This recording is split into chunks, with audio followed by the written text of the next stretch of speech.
This podcast is a member of the Place to Be Nation family. Visit us at placetobenation.com, the only place to be in your pop culture world.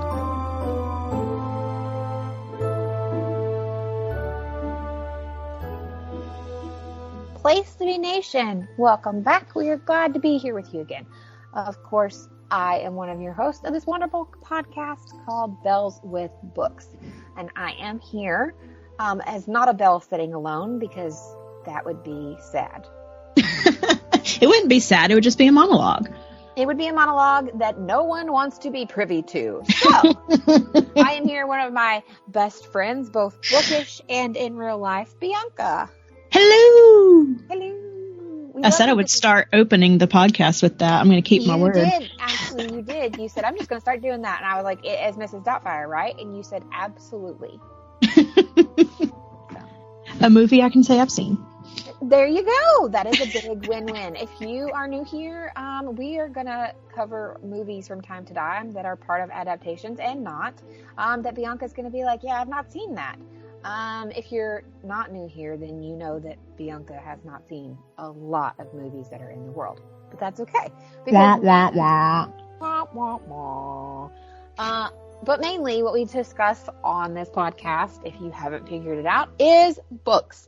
So that's what we're going to do today. And we have added something kind of sort of new, not really, that we found really fun last time. We kind of have been sharing book news with you guys, book talk, social media, information about books, and we really enjoy it. So we're going to give you some more. We hope you like it. I don't know. No one's told us they haven't liked it. Right.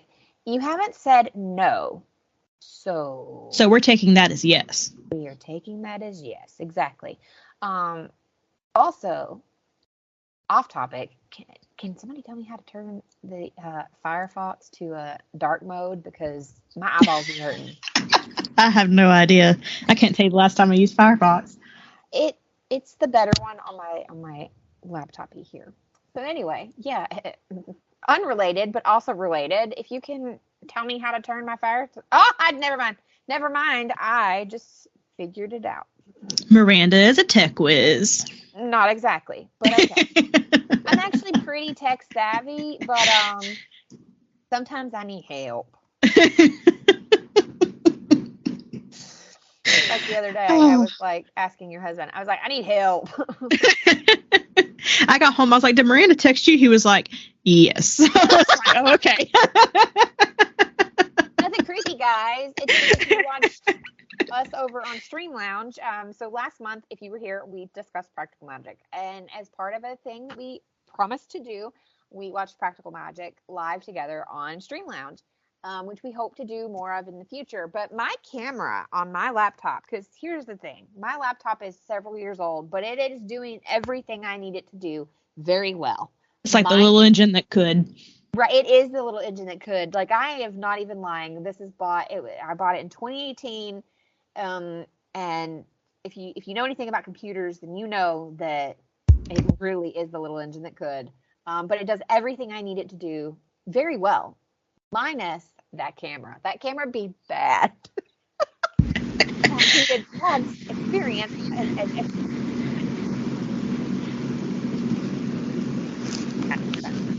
where that came in. So, sorry, you broke up just a little bit, but I'm going to say yes to whatever you said. So I said I needed his expertise on the camera because. Oh, okay.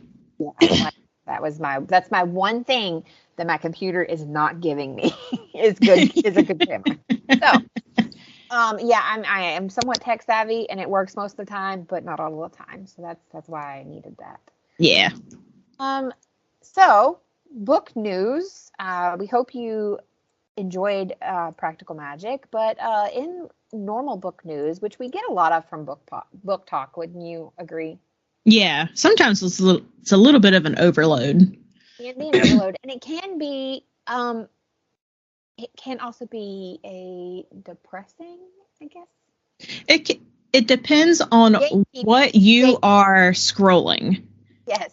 Sometimes book talk can be depressing and very gatekeeping, but I still think it is an excellent source of information. Oh yeah, I've started. You can save videos to like different. I'll call it lists for lack of a better term. Collections. I think Book Talk calls it collections. I think so. And I just have one titled books at this point now. I have books and food, and I think I have pets. I need to do that, actually. I probably really do. I'm a very simple woman. One words are enough for me. It's enough.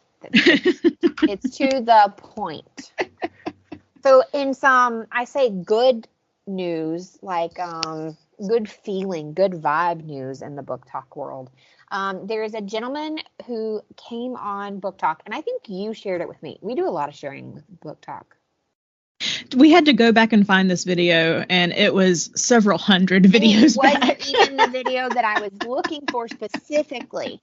There's another thing we're going to talk about in regards to Book Talk, but it made me remember this one that she had sent me. And there is a gentleman on Book Talk who he became part of Book Talk because he has decided he's not a strong reader.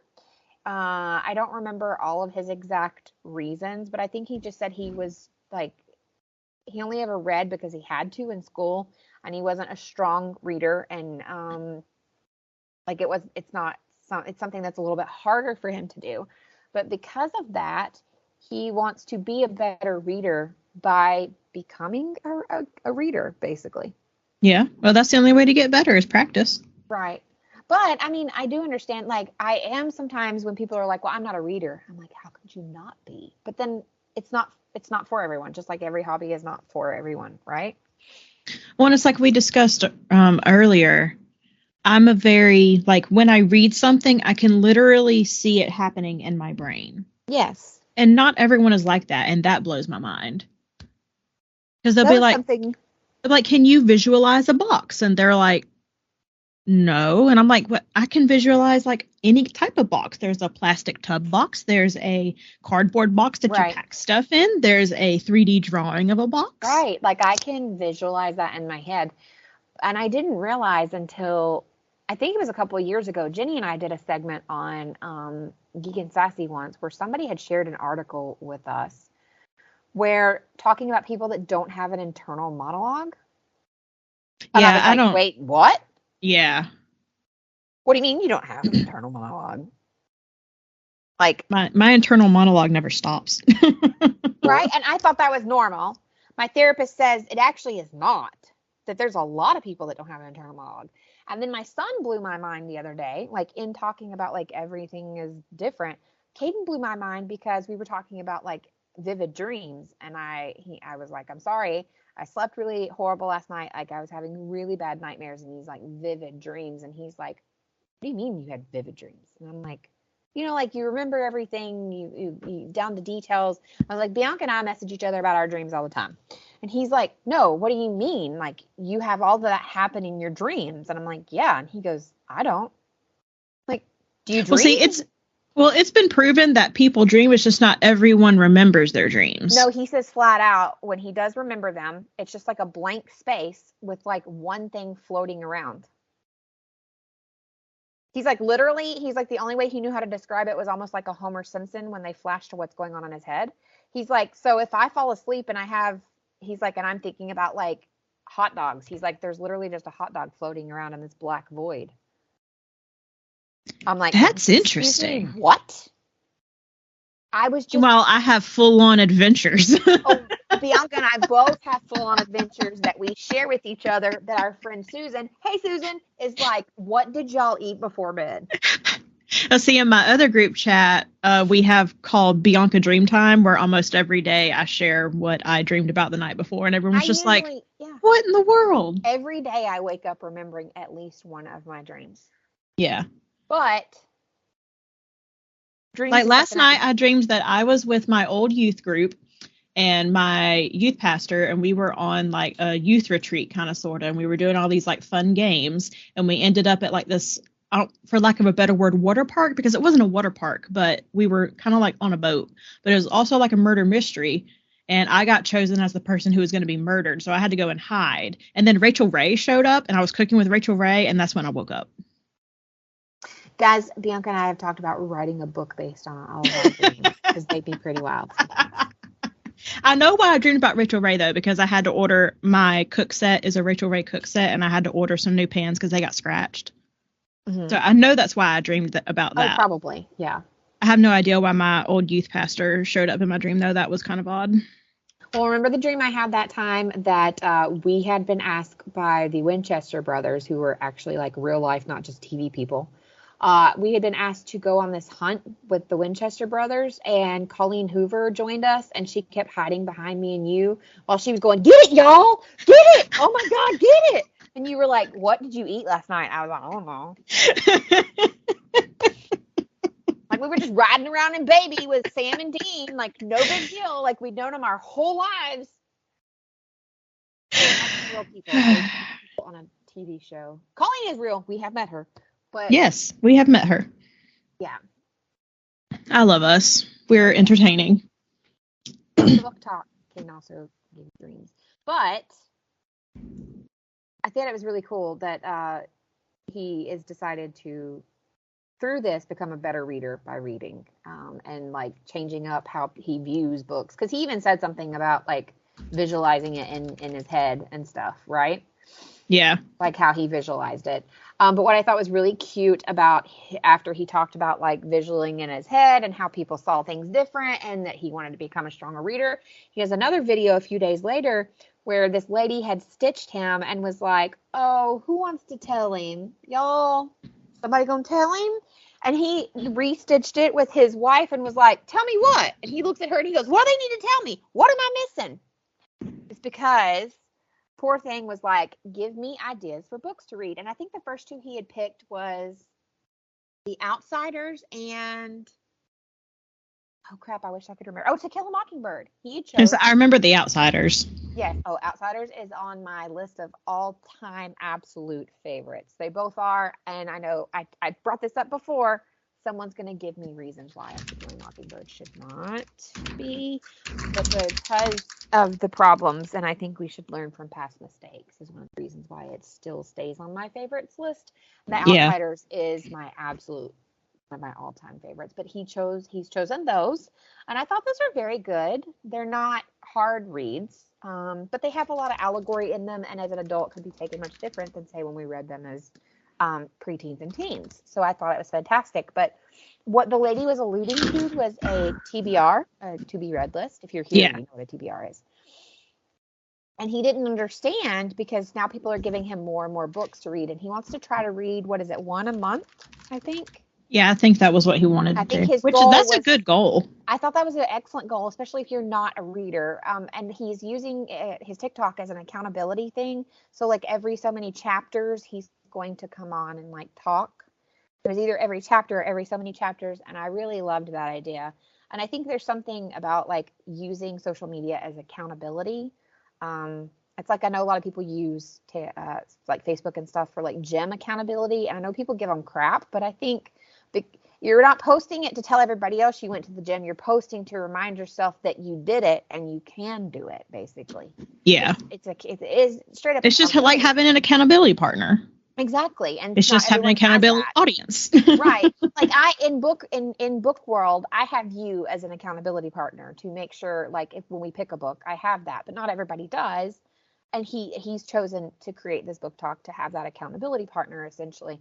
But they were like, your TBR list, like, it's never ending. You're never going to finish. Like, he thought he could make a list and finish it. And they were laughing, not at him, but like giggle laughing as like, do we tell him? Like, yeah. Do we tell him? And he was like, just because it's cute to us. It is adorable to us. And he was coming at it from a very like fresh eyes, like look. And so he actually said in the comments, he's like, "What do you mean I won't finish it before I die?" And somebody else was like, "Oh, bless his heart." I was like, so if you were on TikTok, I would, we can find his handle and share it. I should have written that down. If you're interested, message us and I can send you him. I think it'd be great for all of us to support him and rally around him and follow him. And maybe even read along with him if it's a book that you haven't read or you loved but you would like to reread. Because we've talked about it before, reading books at different points in your life they come across differently. Like, Yep, I think we talked sure about do. Practical Magic, like how, like, it was different this time. So Well, I think part of that, it might have been different on your end just because you were reading it with someone who had never read it. I think so, but there was also like, I didn't remember being just so disturbed by parts before. And I don't know why I wasn't, but this time I was like extra disturbed. And I think it's because things happen, people change, kind of stuff like that. Like, I don't know why. But. So, well, and on that note, we a little bit more of the TikTok social media trends. Yeah, still part of TikTok, yep. I stumbled across a very interesting video, and it was a woman saying what this cool app for readers, basically. Mm-hmm. Which, not really an app, it's more of a website. It might be an app, I don't know. It might be an app, I don't either. I don't. The website is whatshouldireadnext.com. Mm-hmm. I'll repeat that again, whatshouldireadnext.com. And you can make an account. Miranda and I literally did this like 5 seconds before we started recording. You can sign up with your Google account, and it just automatically signs you in. I was logged into Google already, so I just clicked, I wanted a Google account, and I literally had an account created with What Should I Read Next in less than, what'd you say, like 5 seconds, Bianca? It was but probably not even 5 seconds. Yeah, it was like super fast. It was like, okay, here you go. You're good. But you can search by title or author of the book, and then it will give you suggestions of what else you might like. So I went ahead and did one, and it saved it to a list called Books I Liked, and then there's also a list called Books I Disliked, and then there's a list called Want to Read. And those are 3 that just came with the account. I didn't have to name them or anything, so you can make up a whole new list if you want to, kind of like Spotify. Probably, yeah. And then you can make your list public or private. And then once you like enter a book, like let's do your favorite. Let's do To Kill a Mockingbird. Okay. To Kill a Mockingbird by Harper Lee. Mm-hmm. It's generating. So it says, if you liked To Kill a Mockingbird by Harper Lee, here are some books like this. And it lists Boy, Tales of Childhood by Roald Dahl. A Light in the Attic by Shel Silverstein. I love A Light in the Attic. The Crucible by Arthur Miller. Yeah, okay, yeah. Yeah. The Color Purple by Alice Walker. That is an excellent book. So it's listing like more classic / established books. There's not a lot of randoms on here. And I think it did that just because To Kill a Mockingbird is such a classic book. Yeah, because it's like Great Expectations, The Lottery, Romeo and Juliet, which... Yeah. You just brought up something I saw on Book Talk that I wasn't going to talk about, but you said it. So Lila Dubois, who does the Character Protective Services jokes, she did one the other day where like someone was calling in and she was like, what genre are you calling about? And they said classics. And she reminded everyone, which I think this is something that I was like, she's right. Classics is not a genre. No. Because she's like, what defines a classic? And I'm like, oh my God, that is a good point. Classics can mean different things to different people. Right. Because I would say things like what we have listed. Of Mice and Men, Tales of Huckleberry Finn, or Adventures of Huckleberry Finn, Charlotte's Web, Pride and Prejudice, Romeo and Juliet, Great Expectations, pretty much anything by Dickens, anything by Poe. I would even add some children's books in there, like Where the Wild Things Are. Animal Farm, like those to me are classics, but you could say something else and the person next could say something else. Yeah. Like, so I think a more appropriate word would be, I don't know, well-established books or. Well, I think you calling this a classic absolutely fits the mold, but I just, you made me think of that when she did her video the other day when she was like, no, you can't call and complain about the genre of classics because what is a classic? Yeah. I was like, oh my God. I mean, that's a good point. Never thought about that. But I wonder if you could, like, how that would work on here. Like, because no, it didn't say you could search by, you can't type in genre. They said type in the title of the book. Well, once you type in a book, it comes up with different genres or tags. So you can click on that tag. So one of the tags for To Kill a Mockingbird is prejudice. When I click on prejudice, it brings up Pride and Prejudice, but then it also brings up books that revolve around different prejudices. Okay. And if you scroll down underneath the search bar, it also has a thing on the main page that says popular subjects. So that's how Bianca searched a book and then clicked add. I actually went to the subjects area to do it a little bit differently than she did. And I just clicked on young adult fiction because YA is one of my loves. And it gave me 20 books. And I clicked like or don't like, and the only thing is, I wish there was, it says want to read. I wish there was a haven't read, because there are books in your life that you look at it and you're like, that's not for me. So I can't say I dislike it, but I haven't read it either. I can't, it's just not for me. I wish that would be my only option, is to click a not for me. Well, and then my only, I won't say a complaint, but gripe is a better word. Okay. When you click info and buy on any of the books, it just takes you to Amazon. And I mean, that's great. It's a popular service, but it is. I have recently started wanting to support more indie booksellers. Absolutely. So listen, I buy from Amazon, you buy from Amazon, it's going to happen, right? And I think you sent me a TikTok about this, but it was actually something I already knew. That they sell books at a loss. Yes. And this is not bashing Amazon. Don't come for me, Bezos. I'm just saying. I use you. My grandmother and I actually had a whole conversation about this the other night, about Emperor Bezos and how we did not want to support him. But at the same time, it's the only way to get half the stuff that we need is to support him.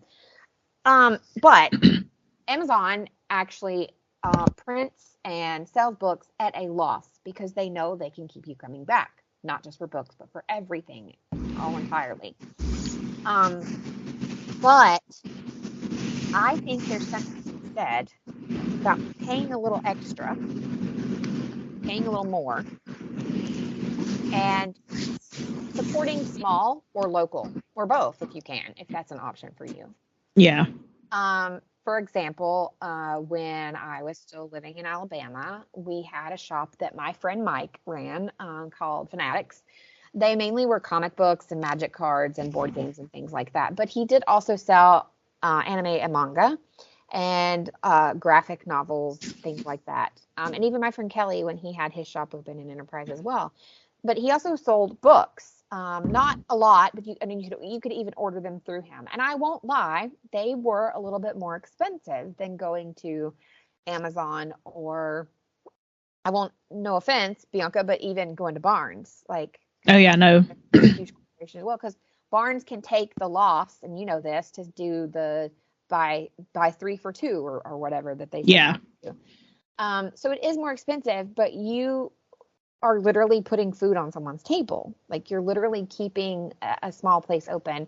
One of the places I really love, if you're a romance reader, is Love Sweet Arrow. They are out of Chicago. I actually, there's a shelf with my name on it there. Literally, there's a shelf with my name on it there. But they're small, and it's also niche. I think there's now 4 romance bookstores in all of the United States. You found one and shared it with me on TikTok.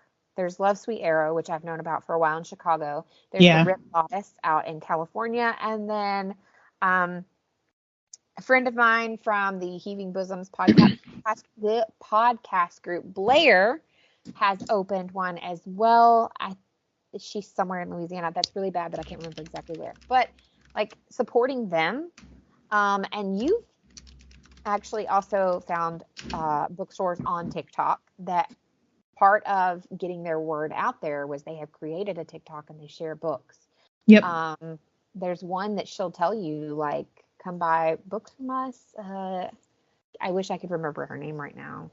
But it's really easy. I'm sure if you Google, or not Google, but if you search in TikTok, small bookstore or local bookstore, you are going to find those. And I'm sure there's small bookstores in your area that you didn't even know existed too. So I'll mention, if you don't know where to get started with finding your local or indie bookstores, go to bookshop.org. That's a good place to start. You can either sign in, like create an account, choose a bookstore, and then it even tells you how much money this website has raised for local bookstores. Right now it's sitting at 22 million, which I think is awesome. Fantastic. But you can search for a book and it'll tell you a local bookstore in your area that will have it. A local one that I will shout out for my area is bodaciousbookstore.com. It's a little bookshop downtown that is owned by the Bodacious company, for lack of a better word. They also have like a separate olive oil store and a separate coffee shop. So they're like their own little conglomerate. It's really cute. But I will shout them out. If you are in the Pensacola area, go and check them out. Yeah. And of course, if buying books is just not in your budget, please use your library. Use your local library. And I know some of you are going to be like, well, Kindle Unlimited, that is great as well. I understand. Again, you're giving Emperor Bezos money, but sometimes you've got to do what you got to do. And if that's the way that you have to go because it's the best for your budget, please know something about Kindle Unlimited. When you check out a book and you've read it and you've finished it, go to the very last page in the book. I learned from an author friend who has chose to remove her books from Kindle Unlimited for this reason, is that they only get paid cents per page. Yep. So if you get a Kindle Unlimited book and you choose not to finish it because you didn't like it, fine. Please go ahead and swipe to the very end. And I mean the end, because sometimes I've noticed you'll finish a book and then there'll be a chapter from the next book or the author's notes. Go through all them bad boys before you close it out. Yeah. So that the author gets credit for that book being checked out, because Kindle Unlimited is like $10.79, I think, with tax-ish kind of stuff a month. Extremely reasonable. Totally worth it. I very much understand having to be on a budget with your books. But if you're going to do that, make sure you're fully supporting the authors that write these books and go all the way to the end so they get full credit for that book and not just get 3 cents, because it's really sad how little they sometimes actually get for those books. Yeah, when I learned how much that they actually made, I was like, ooh. It's a huge risk that they take. That's why also I have gotten to where if there's a Kindle Unlimited book I really want, because obviously being in Europe, it's a little bit harder for me to support local bookshops. I order from Love Sweet Arrow. And I've ordered from the one that you shared with me. I wish I could remember its name right now, because what I wanted was non-romance. Because I do have American Military Post Office. But when I was in Slovakia, I did not have the military post office. So I did depend on my Kindle. Yeah. And on my Kindle Unlimited so that I could get books in English. And that's when I learned 2 things. That, and then the other thing that I started doing is if I go to look at a book and it's on Kindle Unlimited, but I look at what the buy it now price is. So if it's like 99 cents, $1, $2.99, I'm probably just going to go ahead and buy it. Yeah. So that author gets full credit for the work that they have given me. Support authors, guys. Pretty much, yeah. If I really find out anyone is pirating books that listens to us, you're gonna get a mouthful from me. I did find out today one of the websites that is known for pirating, it's one of the main book pirating websites, has been officially shut down. Good. My author friend was like, "Oh, I'm crying." So yes, I know they used to say this a lot. If you're as old as I am, there used to be this thing that would pop up on your DVD about don't pirate, it hurts everyone. Yeah. And I used to laugh at that because it's so cheesy, but in the author world, it really does. It really does. World, it does. I don't know how much it hurts people, and I'm still not saying you should pirate other things, but I'm just saying I don't know how much it actually hurts people in the movie world, because with streaming, they're not paid per stream. Yeah, no, they're paid for a contract or something. Right, it's a contract. So that's a gray moral area. And it used to be with music as well. When you were pirating music, and I won't lie, I was very guilty of pirating music. La la la la la, I'm not listening. La la la la la. Oh no. It's one of those things, I have admitted to it before. My cousin and I were some of the people that got Napster to cease and desist letters. Oh, see, I use LimeWire. Girl, I'm old. So as a high schooler, I got a cease and desist letter. Oh, good job, Miranda. Woo woo! Only bad thing I did in high school. Well, there were some questionable men, but that's not the point. Well, they weren't men; they were boys. But anyway, yes. So, but I also learned that then I still don't know about now with Spotify and stuff. But then it used to be that authors were paid so many cents per download or whatever. So if you were like pirating it, they weren't getting their money, but that's not the case with music anymore either. But books, it still is the case. Like if you're pirating it, they get nothing, absolutely nothing. And some people think that authors are just swimming in the money. Some are, but most are just living normal, like middle. I would say probably like 97% of authors are just normal everyday people. Yeah. Making the same amount of money that you and I are making for our jobs. So just one of the reasons why Miranda has yet to write her book that she said she was going to write. Very much same. Yeah, it's just a lot when you see what they put into it, when they put all of their love into it. And with putting all of their love into it, we continue to read them. So we have this month gone back to what we did in the first few episodes of our show, which is we have picked one genre. I wouldn't even say theme. We picked a genre. And it's a genre I really like. I know you read less of than I do. And I think it's because, one, I find comfort there, but two, because of Caden's age. Like, I have a kid at home. So we, this month, chose a genre. You picked a book, I picked a book. And we're going to do like we did before, where I'm going to tell you about my book, and you're going to tell me about yours. And the special thing about this month is Bianca's book also will be an adaptation. Or is an adaptation and will take place. She's going to discuss that a little as well. So, do you want to go first, Miranda? Or do you want me to go first? I'll go first if you don't mind, so that you can roll right into your adaptation while you're at it. Yeah. But do you want to tell them what genre we chose or agreed on? We agreed to do middle grade. Middle grade. So. Which let's define middle grade real quick. Yeah. It's kind of like, I would say it's kind of like YA in that there's no real hard and fast rules. And I say that because I know that the book I chose is a juvenile book. It is a mid-grade book because if you go in any bookstore, you're going to find it in that. Yes. But it gave me strong YA vibes. So I actually answered this question for someone the other day. I think it was actually, it's funny, I think it was actually Lila.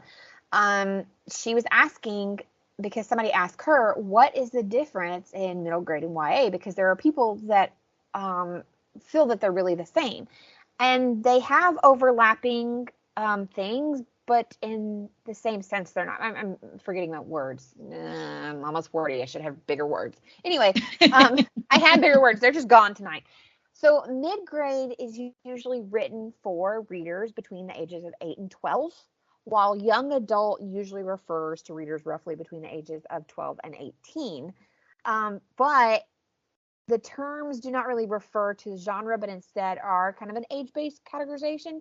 But there are certain things that can happen in YA that cannot take place in a middle grade. Yeah. It was like, so... Characteristics of a middle grade fiction, usually they contain no profanity or graphic violence. Romance is limited to crushes and maybe kisses, first kiss, and holding. Protagonist of the book is usually between the ages of 10 and 13. Mid-grade novels also are usually only between 30 and 50,000 words, and typically, but not always, voiced in third person. Characters typically react to what happens to them within their immediate world, with a focus on family and friends a lot of times. The Protaginator. The Protaginator. I just can't say the word. I love that term. Oh my gosh. I'm going to put that on a t-shirt. I am the Protaginator. Type that in our notes, please. So the Protaginator, which is basically the protagonist and narrator, genuinely do not delve too much into self-reflection, but instead focus on real life situations, and because they're trying to get them primed and like ready for young adulthood. In YA, there can be profanity, can be graphic violence, but They need to reflect on the maturity of the reading group. Romance is allowed, but not eroticism. And I will argue that actually because there have been a few that they have recently shelved as YA where I'm like, whoa, this is a little graphic for. Typically, your protagonists in this group are between 15 and 18. Young adult novels are genuinely 50 to 75,000 words, though fantasy does tend to go above and beyond that. Yeah. Young adult fiction is typically focused on how the main character fits in the grown-up world beyond their family and friends, while reflecting on events and analyzing their meaning so they can better understand themselves. It's their journey. They're coming into the world. And there's a lot of self-realization or reflection. YA novels are often told in first person from the protagonist's point of view. So yes. That's the difference. So yes, there's like violence that happens because in the one that I read, I also chose to stick with our theme, which we had from the past 2 episodes, which was spooky season. Ooh, okay. Because I was like, well, I'm reading this in October to prep for us to record at the beginning of November. So I wanted to I had told myself anything I read during this time frame is going to be in spooky theme. I support that decision. Unless we had chosen something to read together that didn't fit, right? Yeah. So I had chosen to stick within that theme. I will say I do not remember any profanity for sure. There was some violence, but I don't think it was like obviously it was not graphic. And there is a crush and a kiss takes place, but it's no like it doesn't go beyond that. So it definitely fits into the rules. Why am I pulling up Amazon? I'm trying to pull up Goodreads. Oh my goodness. See? My FBI agent was like, you need some more of that Bezos. No, really don't. Really don't. So I chose to read the book The Halloween Moon by Joseph Fink. So he is actually the creator of Welcome to Night Vale and Alice Isn't Dead podcasts.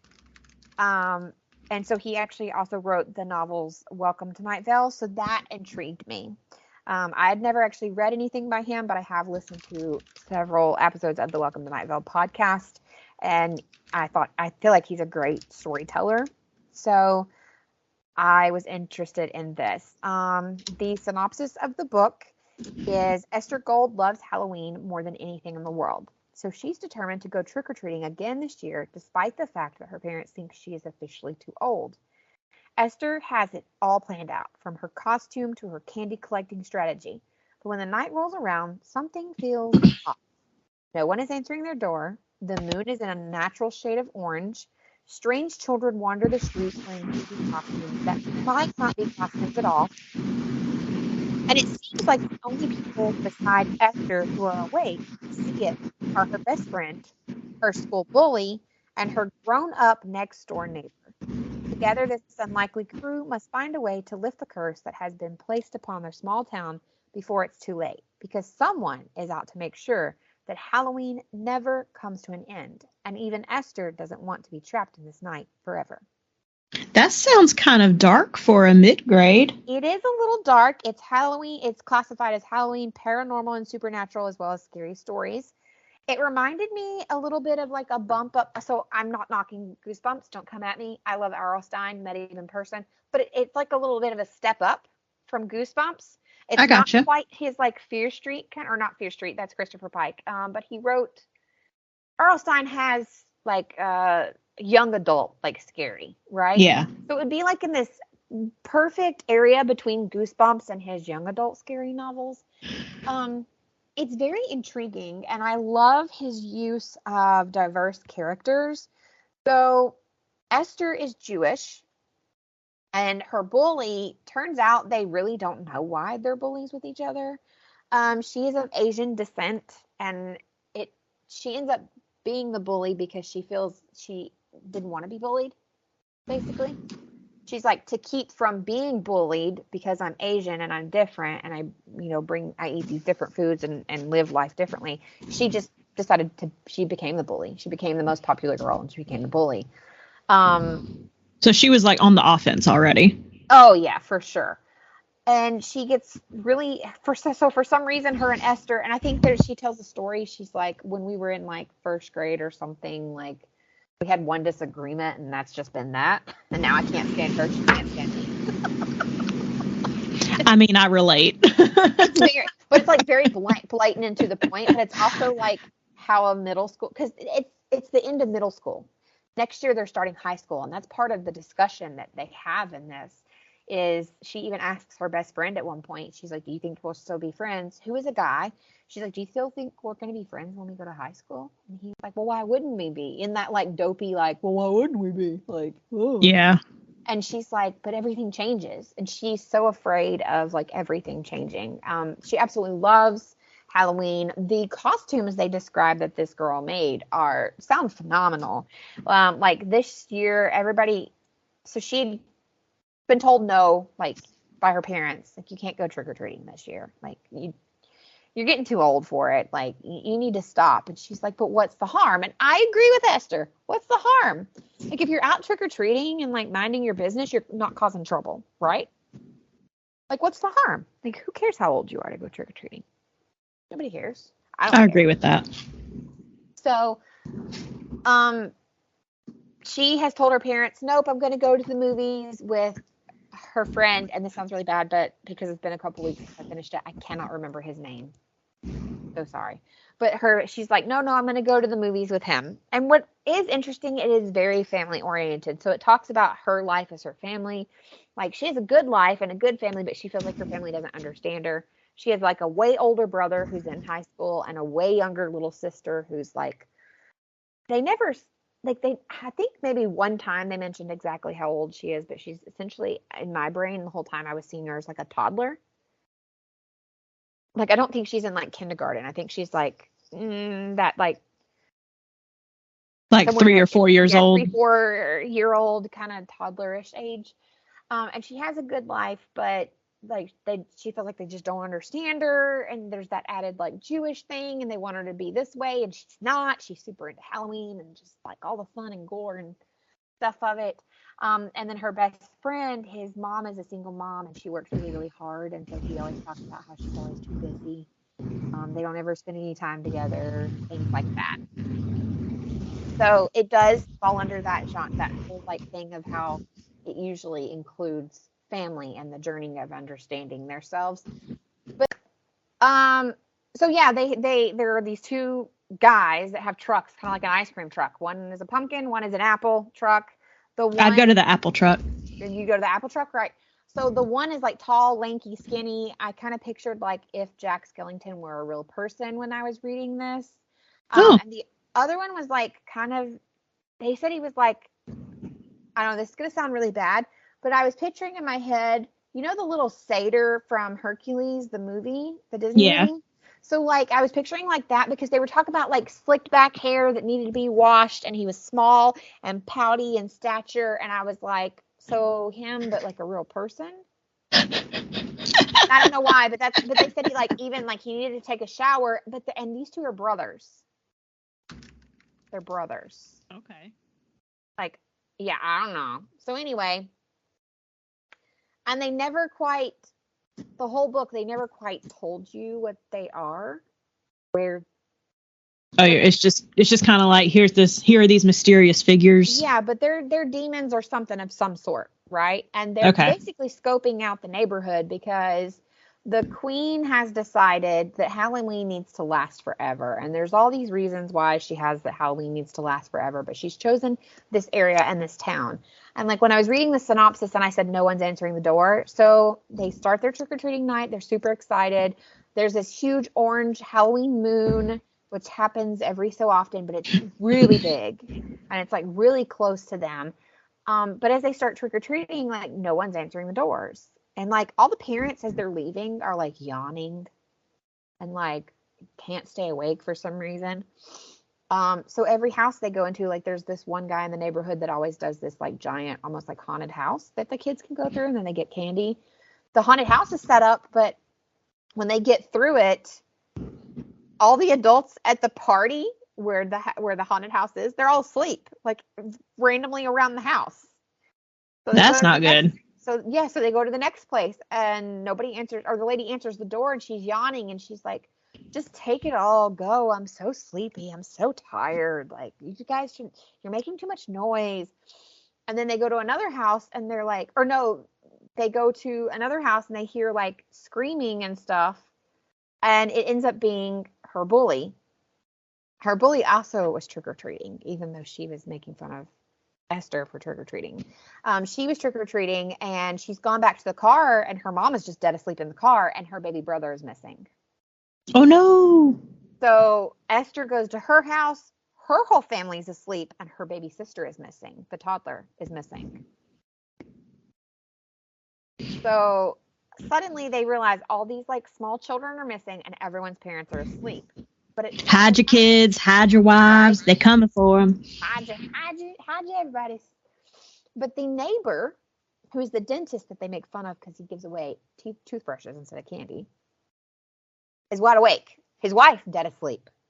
He's wide awake, and they end up having to survive the night because the two men that have been like chasing or have had the pumpkin and the apple truck and have been like scouting out the area are now like chasing them around and are like, you should go to sleep. Why aren't you asleep? You need to be asleep. And this is where like the violence starts happening. That is not gory, but he throws like apples with razor blades in them.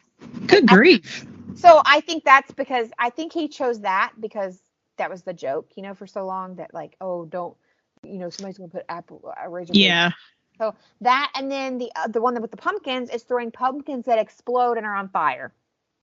Oh. They're really running for their life through this. So they keep trying to call the police too. And like, they can't get through the police, They realize their whole little area is in a pocket that like nobody can get in, nobody can get out. Kind of like under the dome. Yeah. That's how I pictured it at least. So they end up on this like night-long journey. I won't go into all the details because I want people to read it, right? So they go on this like night-long journey of, now they're like, at first the dentist doesn't believe them, by the way, because why would you? Like, hey, these guys are chasing us. My brother's missing. My sister's missing. All of our parents are asleep. And he's like, this is not funny. And they're like, we know it's not funny. And the children in costumes that they mentioned in the synopsis. So what they didn't mention is you think they're children, but they're in these like tattered, gross, disgusting costumes. Like they've been wearing them for years. And they make these clicking and clacking like bug noises. So there's all these things now chasing them. The dentist, though, finally sees what is going on, and he believes them, obviously. So this ragtag gang has to go through the night and save the town because otherwise it's going to be stuck in Halloween forever. I want to know why a dentist. So that actually comes into play at the very beginning of the book. So there's an object that has caused this whole thing to happen that the queen has stolen to make this happen, to make her stronger, to be able to put this in like a time loop portal that they're in, because it's essentially what it is, right? It's kind of like when we were listening to Peregrine, like they're stuck in a specific time, right? So he used to work for the guy that was stealing all of these artifacts and keeping them, and to stay away from that, to like leave that world behind, he became a dentist because what's more like, he says, what's more like calm and unforgettable of a lifestyle than just being the dentist instead of being a thief. I mean, okay. For rare artifacts.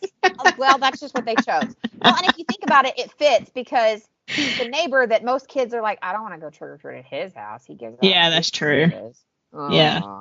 So in that sense of it being a story about Halloween night and collecting as much candy as you can and believing in these kind of things, like, it makes sense that he would be the adult that would take place. Yeah. It gave me, obviously, some Scooby-Doo gang vibes. I could see that. I got some Supernatural vibes. Definitely Goosebumps throws in there. Because there's all these, like, creatures, and obviously going to, like, another dimension and things like that. Very paranormal, very supernatural. Obviously they do save the day, but there's a lot that happens that I was just, like, completely floored by. And it is. In the end, she says, like, the reason she so badly wanted to continue with Halloween is because she was so worried about the change. Like, what comes next? Like, getting older, going from middle school to high school. Which I can understand, like, we've all been there. Yeah, it's a very, for lack of a better word, disturbing time, because you don't know what's happening. You're very confused all the time. Yeah. And that's what she said. Your body's changing, your brain's changing, literally your whole life is changing. Well, and I don't know about you, but that whole, when she looks at her best friend and says, do you think we'll still be friends in high school? And it sounds like, obviously, they've gone to school together their whole life. Her bully, her best friend. There's other friends that they mentioned scattered throughout there that are not of importance for this book and this story. But, so clearly she's like me, where she went to school with the same people growing up her whole life. And so I think her question is valid of, like, but what if we change? What if we don't like the people we become in high school? Or what if we are so totally different? Like, what if we're not friends? Because honestly, the person that was my best friend through middle school and grade school, we actually ended high school not ever speaking again. I think we all have someone like that, because I had that same story. I had a best friend from kindergarten to 8th grade, and then after 8th grade, it was just like, bye. No, well, mine was from, like, 5th grade. So from, like, 5th grade to 8th grade, I had a friend that I was very best friends with. Freshman year of high school, we started, like, having a lot of differences and pulling away from each other. And by the time I got to, like, sophomore year, we weren't even speaking. Yeah. So I think her question, and I like that they cover things like this in middle grade books. Because I was about to say, it's very poignant. Yeah. Yeah. And it does. It plays right into the points that they brought up, that typically they are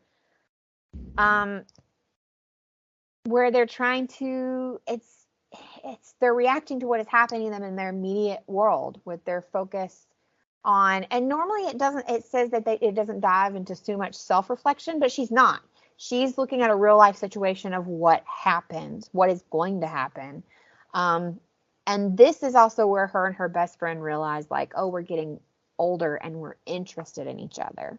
Yeah. So clearly, if any kind of reader would see that they're going to end up as a boyfriend and girlfriend. And the bully and them are now all friends, which they should have been the whole time. Like, there was no reason for them to actually, like, be bullying each other. Like, it was just very strange. But it's exactly what you would think of out of a learning lessons, trying to figure out where you fall into place growing up. Middle grade book that is spooky and a little bit scary, because there were times when they were running from these guys, like, as a group, that I was thinking to myself, like, she's talking about everybody else. The dentist one time is like, can everybody climb? And she, like, it tells you, like, the narrator, it tells you, like, Esther said that she could, but then she gets up over the wall and is like, why did I say I could? I cannot do this. So she, like, literally, like, it's something I would do. Like, she says she's very clumsy. It's like she just kind of, like, lunge throws herself over, and he's like, I thought you said you could do this. And she's like, well, I made it, didn't I? Like,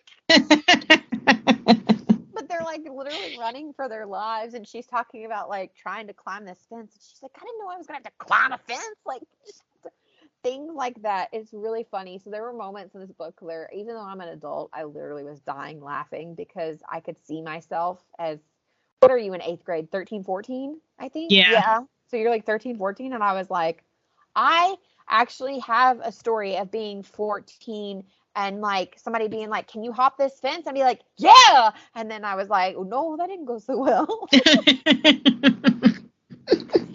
So I was dying laughing at Esther.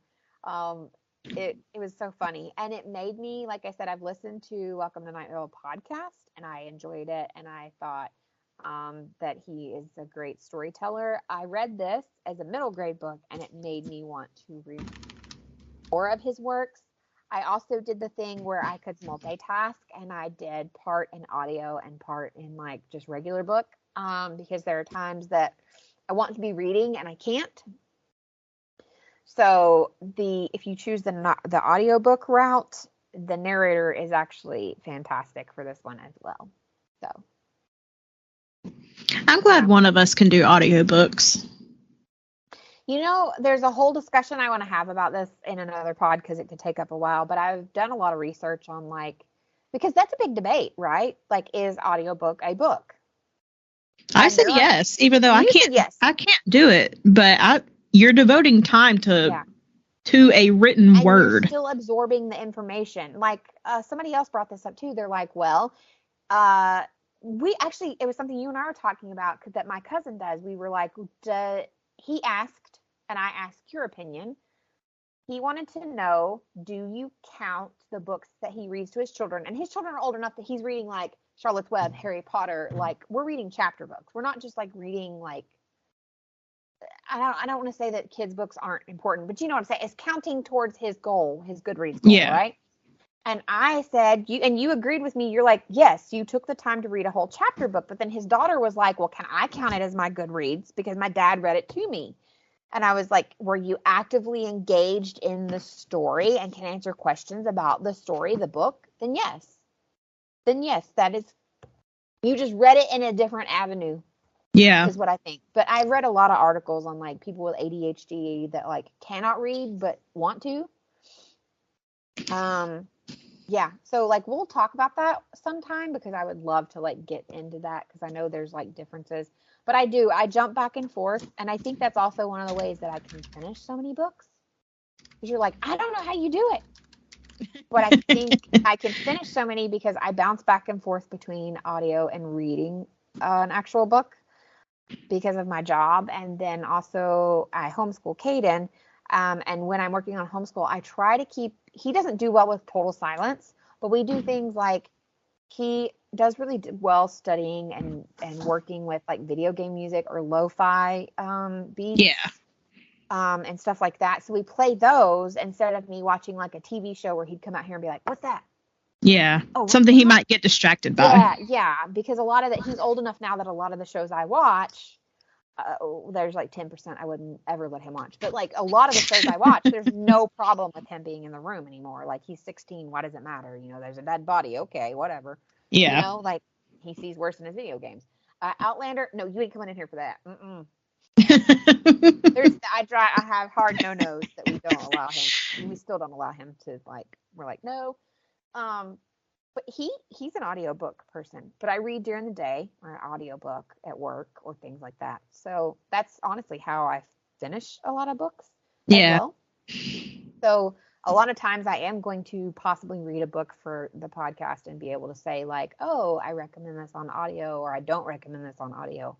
No, and I think that's good for our listeners. So I'm glad you do it. If you're in audiobook, I recommend on audio. I left a lot out on purpose because I feel like this is one that even though it's not a hard read, I won't lie. I mean, it's mid-grade, but you're not putting in like deep. The world building is fantastic, but it's not a world that you're having to go, wait, what? Like you would in like some fantasy books. Like it's basically us adjacent. Yeah. According to the speed that I use on audio, which is, I don't use the basic one. I go one step up.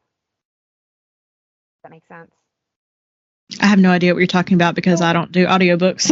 When you get an audiobook, there's like a normal base speed that they all come at, which is like normal talking speed. You can go faster, like we do on Marco's, right? Okay, yeah. Or you can go slower. Okay. And so the normal base speed is like 1. Yeah. I do 1.1.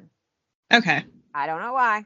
Now, see, when I listen to podcasts, I do 1.25, I think. Yeah, I can do 1.1, 1.2. Because you're not tripping over your words. To me, obviously I'm a fast talker, so to me it's like talking to myself. Does that make sense? Or listening to myself. So if you listen to it at the speed I do on audiobook, it says it's 7 hours and 5 minutes. I forget. It's not very thick either. Halloween Moon. Which, as we transition to my book, I want to ask, how many, since you did audiobook, does it tell you how many pages it is for, like, if it translated to a book? No, so that's what I was looking up. So it tells me how many hours it is, and then it breaks it also down by chapter, and so it tells me how long each chapter are in, like, minutes or hours. So total, it's 7 hours and 5 minutes. But then I go over to Goodreads, and I look up the pages. So on Goodreads, if you like exclusively read the book and didn't jump back and forth like I did, which is hard to do also, because then you have to go, well, where would I be here? Like, it's easier to go from audio to paper, but it's harder to go from paper to audio. Does that make sense? Yeah. Because you're having to find what place you would be at. But it was only 288 pages. So it's a quick read, but and at work I need something to listen to. I won't lie. I need something to keep me going. Well, and I will say mid-grade books tend to be shorter anyways. They do. Just because kids' attention spans are obviously not like us adults. Right. I mean, and you're going to have some that read at a higher level, and they're probably already reading way anyway. But it's like it said earlier, mid-grades are between 30,000 and 50,000 words typically. Yeah. So I feel like 288 pages is good for a mid-grade. Oh, I agree. Yours is... I say that because mine, it was long. I thought so too. I was not expecting mine to be this long. So I did The School for Good and Evil by Soman Chainani. I think that's how you pronounce his name. I'm not positive, but we'll go with it. And I apologize.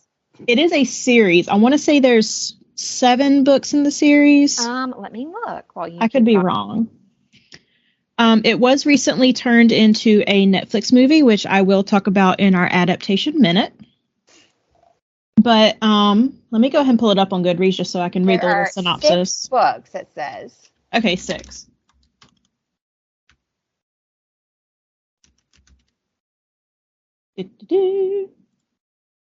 So The School of Good and Evil by Soman Chainani. That's how I'm going to say his name. I apologize if that is not. The little synopsis, it says, this year, best friends Sophie and Agatha are about to discover where all the lost children go, the fabled school for good and evil, where ordinary boys and girls are trained to be fairy tale heroes and villains. As the most beautiful girl in Gavalden, Sophie has dreamed of being kidnapped into an enchanted world her whole life. With her pink dresses, glass slippers, and devotion to good deeds, she knows she'll earn top marks at the school for good and graduate a storybook princess.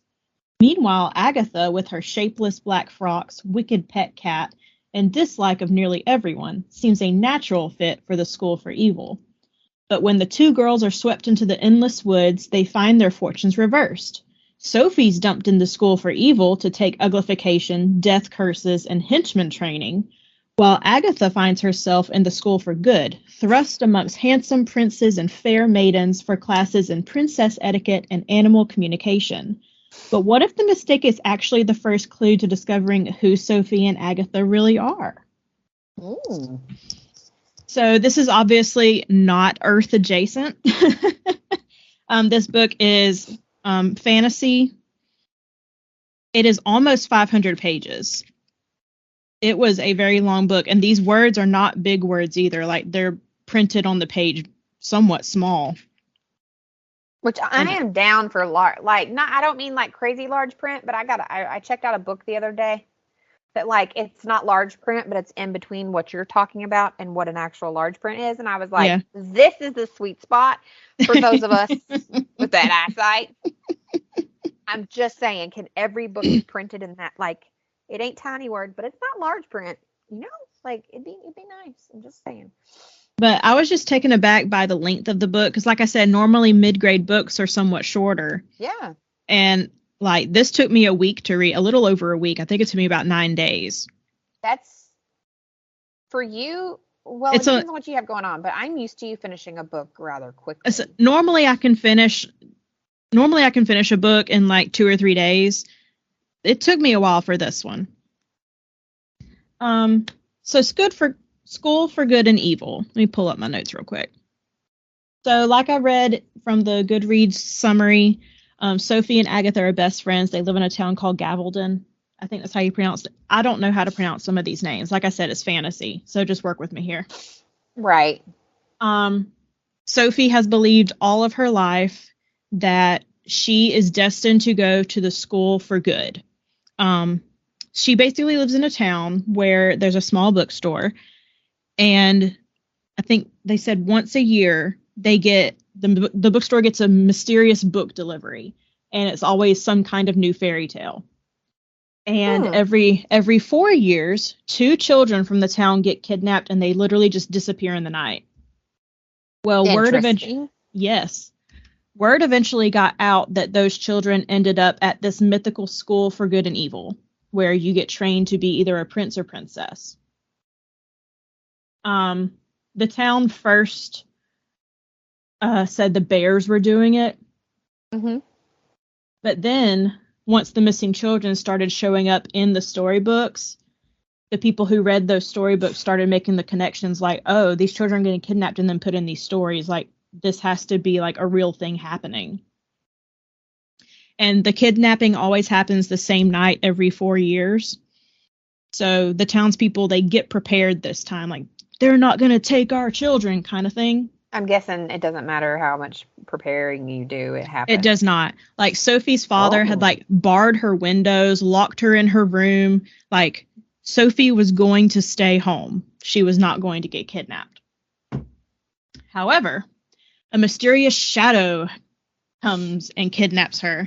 And Agatha was trying to make sure that Sophie wasn't kidnapped either, so she had snuck out, even though she'd promised her mom she was going to stay home and be safe. But Sophie had just always dreamed of going to the School for Good, so she was just like, I'm just going to lay here and let it happen. I want to go and leave this poor, sad town so badly. And in trying to save her... Like, is it that bad of a town? Like... So the way I read it, it's kind of like Belle from Beauty and the Beast, where it's just this, it's a small little town, and everyone just kind of does the same old hunky-dory thing, and Sophie just believes that she is destined for greater things. I get it. I grew up in one of them. Totally understand. Love my hometown. Don't want to live there for the rest of my life. Don't want to. So Sophie's laying there waiting to get kidnapped. Agatha is like on the way to her house to make sure she doesn't get kidnapped. This shadow comes up, basically kidnaps Sophie, drags her through the woods, and Agatha tries to interfere. And then the skeleton bird, it's the only way to describe it, is a skeleton bird. What is it with these birds in these books we've been reading lately?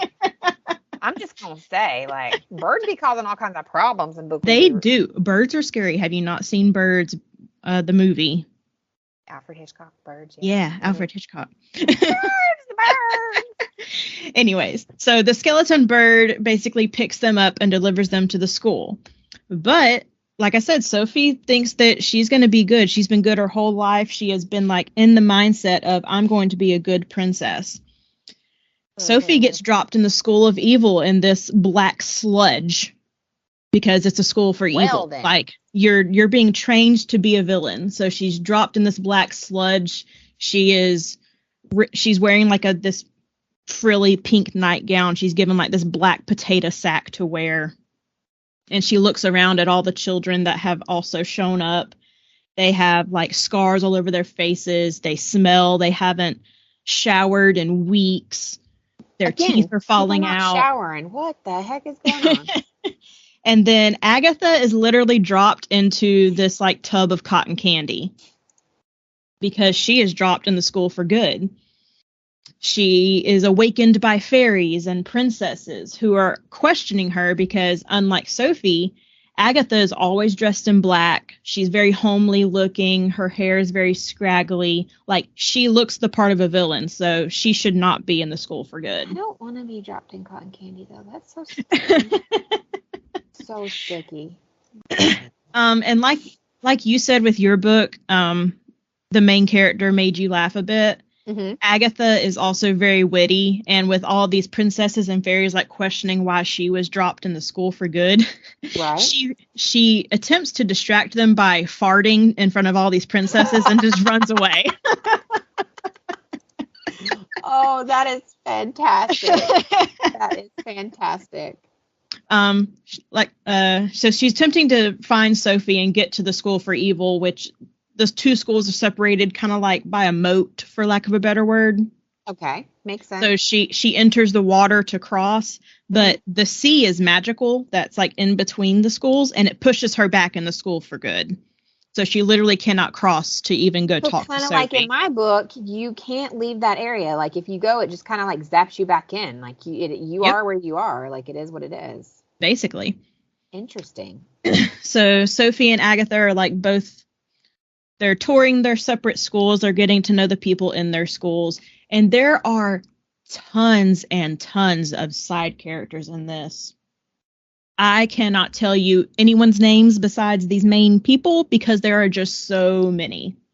And I say that as I'm currently reading the second book in this series.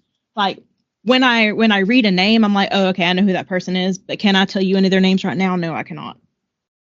Oh, wow. So there's like 5 or 6 different like side people from each school that are kind of like their friend group that they bond with. Okay.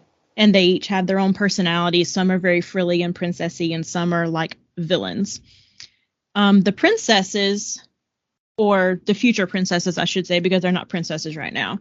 They are descendants of other famous princesses. Like one girl is Snow White and Prince Charming's daughter. I'm getting some very like Descendants / Once Upon a Time vibes. Yes, very much so. Okay. And then over in the School for Evil, some of those children are like the wicked stepmother's hidden child. One is the Sheriff of Nottingham's son. Okay. One is the witch from Hansel and Gretel. It's her daughter. Okay. So you're surrounded by all of these like great storybook characters and their descendants. Makes sense. There is a 2-headed dog that tells the students what is expected. And they kind of eventually have like a school assembly that's kind of like school orientation of what's to be expected from everybody.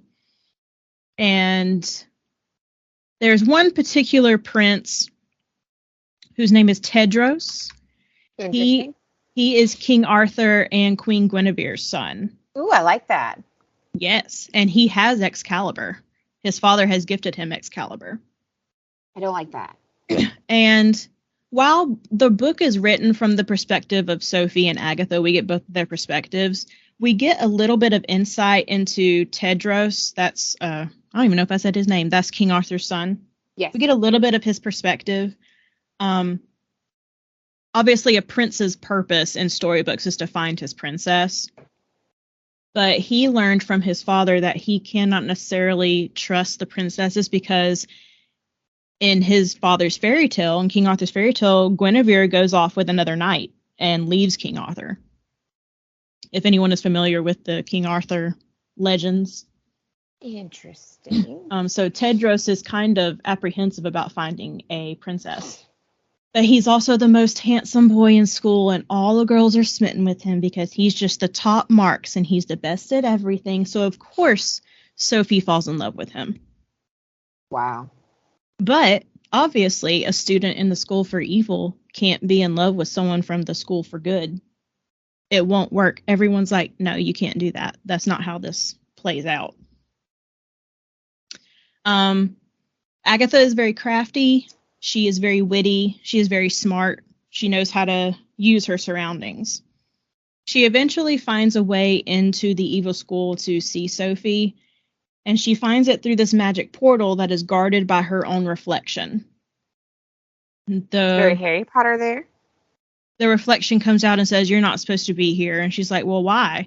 They're like, this is the school for evil. You're not evil. You're clearly good. And she has to trick that reflection into thinking she is evil.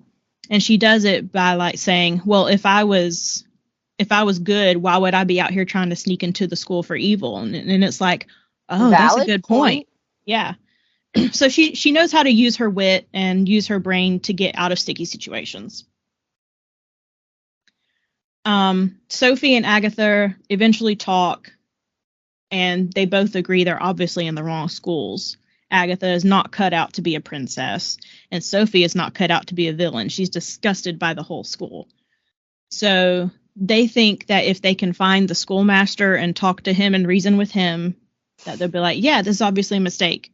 Let's go fix it. But it sounds kind of like in Harry Potter where the Sorting Hat knows what it's doing. Like, yes.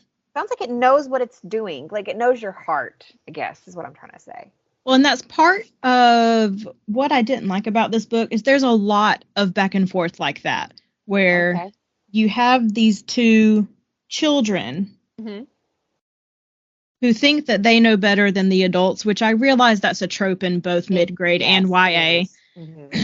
Children and teenagers, they don't want to listen to authority. It's the same in television shows, too, that are for children on, like, Nickelodeon and Disney, and it's brought up time and time again. The Descendants and all of those being one of them, where the children usually run the thing, like, you know. Yeah. So they think if they can find, like, the school headmaster, that she can get them to change their minds. The only problem is that the school headmaster in like this very tall, isolated tower that's like in between the two schools, and it's made to where no one can access it. Interesting. So to sum up kind of the middle part of this book, there's a bunch of hijinks that occur. It's just typical. One would have in a boarding school. I mean, it's typical children going to school type things. Like at one part in Sophie's class, she is told to tame a goose because obviously villains have to have little sidekicks.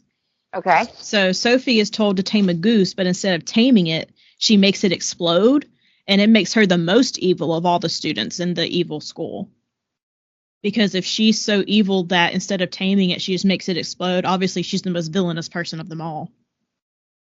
And Sophie's like, no, I'm good. I promise I'm good. And you have a lot of internal things from Sophie that shows that she's not sincere. She's not genuine.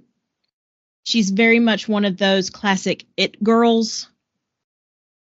So she's almost also like a bully. Like they think what they're doing. They think they're good, but they're actually hurting people as well. Yes. Like they're like doing what they have to do to prove that they're so good and prove that they're the best. That they're actually hurting the little people, basically. Exactly. Okay. And then Agatha's doing the same thing in that in her classes, she's trying to convince all the teachers that she's really evil. So at one point, Agatha is taking a learn to talk to animals class because like things like Snow White or Cinderella, they always talk to their animals. Yes, they do. And make little friends with them. Mm-hmm. Well, that's what they're trying to teach these girls. And there is a wish fish is what they called it in the lake. Okay. Where the girls would go up to this fish, make a wish, and the fish would somehow make it, if not come true, like help them along their journey to make it come true type thing. Okay. Well, Agatha is so powerful that when she goes up to the fish, her wish is just to help this fish because she can feel its emotions and it feels trapped. And that fish actually turns into a girl. And the girl says, you're the first person to ever wish for my freedom. Thank you for taking my emotions into account, basically. Mm-hmm. And that's when she learns that every single thing in their classes that is not a human used to be a human. So if you fail your princess classes or you're not really good at being good, you're turned into like a plant or a fish. Just like my book, that's kind of dark, ain't it? It got very dark. Because you said the same thing. You're like, that sounds a little dark. And I was like, kind of has some moments. But that sounds like horrifying. Like if you're not good enough, you become this inanimate object. Yep. Well, God. Then like right after the fish turns into a girl, this like kind of magical bubble, for lack of a better word, pops. And all of these creatures run for Agatha at the same time. Because they realize she has the ability to change them back into being a human. Interesting. There was a gargoyle that was guarding the school for evil. Mm-hmm. And it makes its way over to Agatha and the school for good. And Agatha realizes this is not like a horrible demon gargoyle. This is just a boy. And just as she's like halfway through the transformation, Tedros comes up with very good meaning to save her from the gargoyle, chops his head off. Oh my God. Because he saw it as a demon gargoyle attacking Agatha, not Agatha saving the boy. I'm noticing a huge theme of things aren't always as they appear. That goes throughout the whole book. Because, I mean, the girls have been, you assume she'd be evil, you assume she'd be good. These inanimate objects aren't just inanimate objects. And then the gargoyle is actually not bad. He's good, but the prince misunderstands it. Like, there's a lot already that's like, we're totally viewing everything incorrectly. There is a lot that happens in this book. And there's a reason it's thick. Like, we've discussed that I'm 88 pages, literally 200, exactly 200 more than mine. And there was a lot that happened in my book, so I cannot imagine when you have 200 more pages. We've said that I'm a skimmer. I literally could not skim this book. And really? I think that's why it took me so long, because I found that if I skimmed it, I missed something. And I had to go back and be like, wait, what'd I miss? And I know you're a skimmer because we have literally read together, like in a room together, where you were in one bed and I was in another, and we read our own books like independently to go to sleep, and you just like page turn, page turn, and I was like, what the hell is going on over there?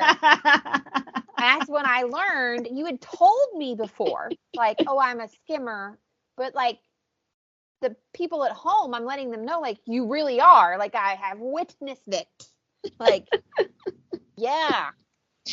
But you can't skim this book for any other skimmers out there. Like, you need to read it paragraph by paragraph.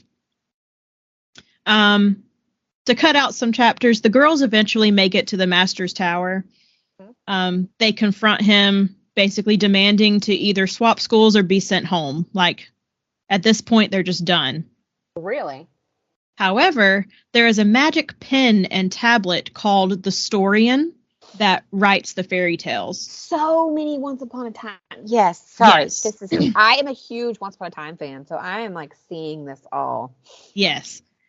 The headmaster basically says once the Storian has started writing your book, you have to see it to the end. Since their story is already being written, they can't go home. They have to see how the story plays out. However, they do have a chance to swap schools. The master has given them a riddle, and if they can figure out the riddle, then they can swap schools. What's the one thing evil can never have, and what's the one thing good can never do without? I feel like I should know this, but I don't know. Like, I feel like I'm overthinking this, but. So after they're given the riddle, they both kind of agonize over it. Sophie is like, instead of paying attention in her classes, she's trying to figure out the riddle, and she gets her mouth spelled shut, so she physically can't talk or voice anything for a little while. Which, honestly, I was fine with. You wouldn't care. That would just ruin my day. We also get some more background about the founders of the school and the headmaster. They were twin brothers. One was good and one was evil.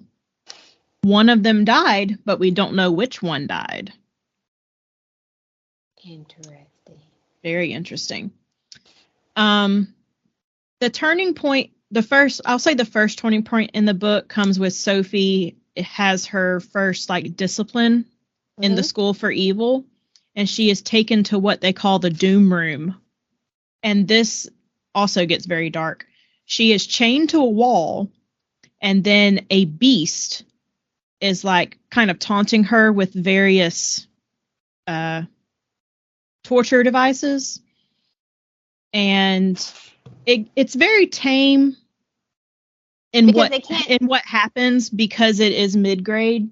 Well, because they can't tell you the gore. They can just say it squashed her fingers or it pulled her arm, but it can't say it pulled her arm off and blood was going everywhere. That's where you think it's going, because the narrator is describing all of these horrific instruments, But in the end, the beast decides to simply chop off Sophie's hair. Well, But to a middle school girl, even now, wait, I'm an adult. That is horrific. it is, because that's the one thing Sophie had always prided herself on. She had very long blonde hair like a typical princess would. Right. So for her to have it chopped off, that's like the starting point of her turn to evil, basically. Yeah, don't take my punsy hair. Don't take my punsy hair. After he chops off her hair, the beast unchains her from the wall. And then we get the internal monologue from Sophie about how she'd always tried to be good, but this was kind of like the last thing to push her over. She shoves the beast into the river and he drowns. And she has no regrets about it at all. Well, I'm sorry. He chopped off her hair. I think I'm with her. And I'm just saying. But that's when she kind of starts to accept the fact that she is evil. About halfway through the book, we also get the answer to the riddle. If you haven't guessed it yet, it's love. I was overthinking it. Sophie is kind of still on her quest to prove she's good, though, and she thinks that since they have solved the riddle that it's love, she thinks that if she kisses Tedros, that it will prove that she is good. So she kind of sets out on a quest to get Tedros to kiss her. They also kind of have like a what did they call it in Harry Potter in the fourth book? A wizard's challenge type thing. The Tri-Wizard tournament. Yeah, they kind of do the same thing. There's like a tournament of magical abilities. The kids are put out in the woods to survive for X amount of time. Sophie really sucks at it, and Agatha has to help her. There's a lot of back and forth with Tedros of will they, won't they type things. There are a few instances where Sophie has to like transform into like a bush. And then, remember, she's from the School of Evil, but they also have a few girls from the School for Good also transform into bushes. And then it's up to the princes to just gravitate towards a bush that is good so that they can help determine this is what good feels like versus this is what evil feels like. Oh, so if they are a good prince, they can tell the difference. They would know the difference. Yes. And one of those challenges, though, Agatha... Well, I would like to bring up a whole list of princes who done messed up. Not knowing who was good and evil, but, Eric. I think almost all of them. But that's part of this exercise is to get better princes. Be better, okay? There are a couple of challenges, though, where Agatha is in there with Sophie and they both transform into whatever it is. And Tedros naturally gravitates toward Agatha instead of Sophie. And then when they transform back, Tedros is like, you tricked me, how dare you? Because they still think Agatha belongs in the School for Evil. And everyone starts to realize, oh no, Agatha's actually good. That's why you're drawn to her. Near the end, Sophie starts having what's called nemesis dreams. And it's basically where an evil, like the most villainous of villains, they constantly think about their nemesis and how they can defeat them and become the all-conqueror. Look at every villain in any Disney movie. What do? They obsess. Yes. With getting their hero. And Sophie starts to obsess about getting Tedros. But unfortunately, the one thing that's in the way now is Agatha, because Tedros keeps gravitating towards Agatha in all of these things. So it's a very mixed bag of things throughout all of this. I'm trying to skip ahead because there's some stuff that I could tell you about, but it's just kind of filler. Yeah. They basically have like a magic show and tell, and whoever does the best magic tricks wins the thing. Sophie has basically at this point undergone a full evil transformation, and she looks like an old witch hag. She no longer even looks like herself. Meanwhile, Agatha has been visited by her fairy godmother and is now one of the most beautiful girls in school. Some very Princess Diaries going on there. Yes, very much so. I'm loving all of this. This is a book I've had on my list for a very long time. And It's a very Miranda book. I've checked it out from the library, but then like returned it. It wasn't like one of those like picked up DNF or anything. I've picked it up and then like something else has caught my attention and then it's time to return it, or just different things like that. But it's been on my list for so long.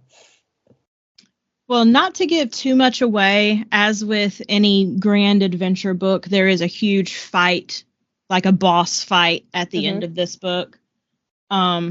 Sophie is wounded.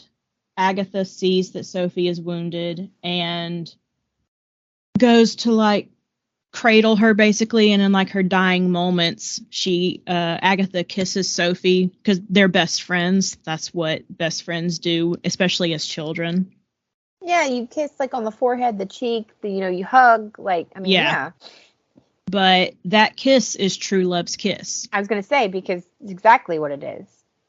And it brings Sophie back. But at the very end of the book, like, even though obviously a princess and a witch can be friends, the end of the book is they just turn into gold dust and disappear. And that's the end of book 1. So is each book a different people's story?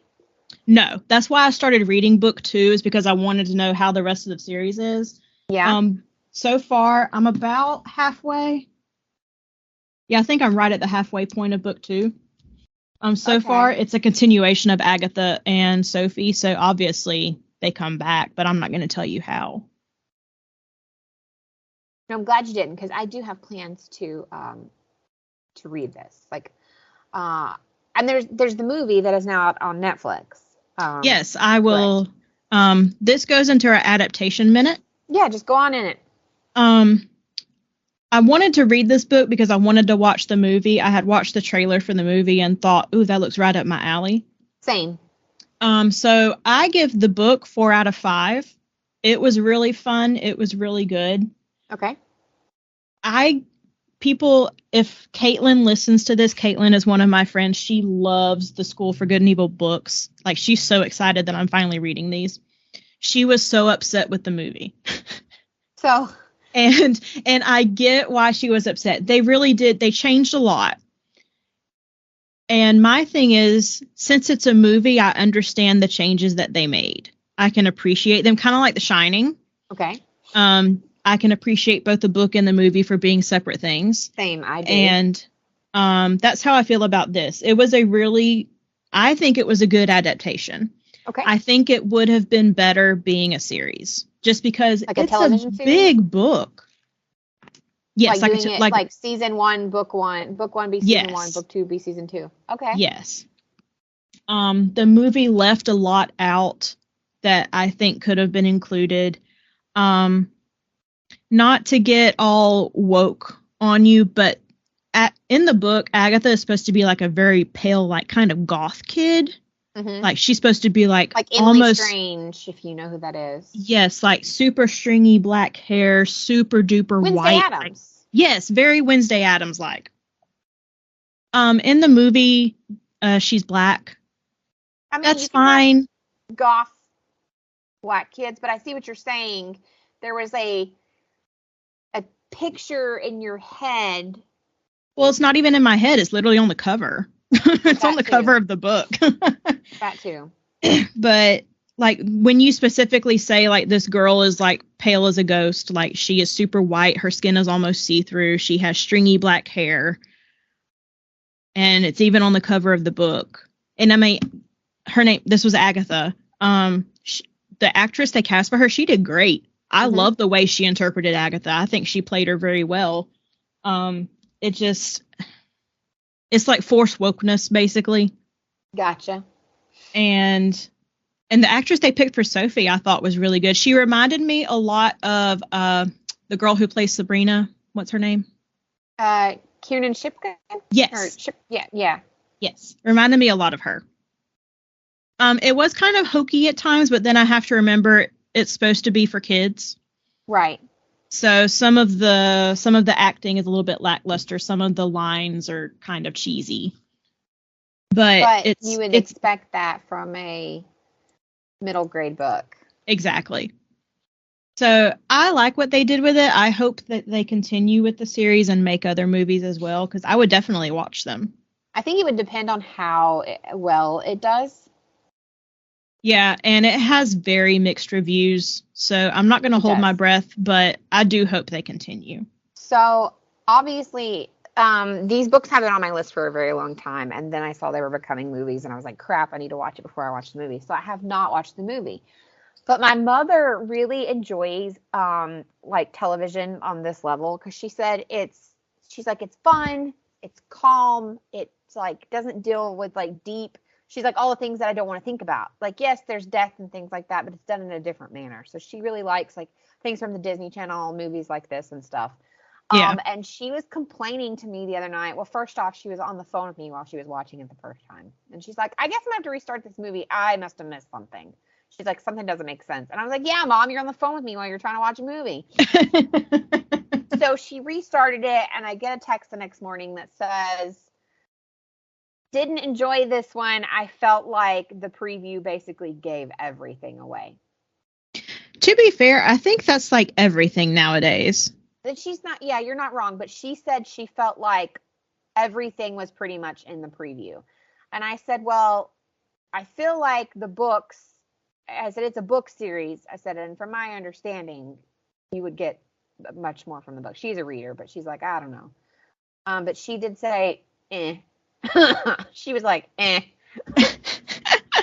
And she does. She loves things like this, which I did notice. This is actually rated PG-13. Yeah, the movie gets a little, it sparses out the schoolmaster story a little bit more than the book did, which I appreciated.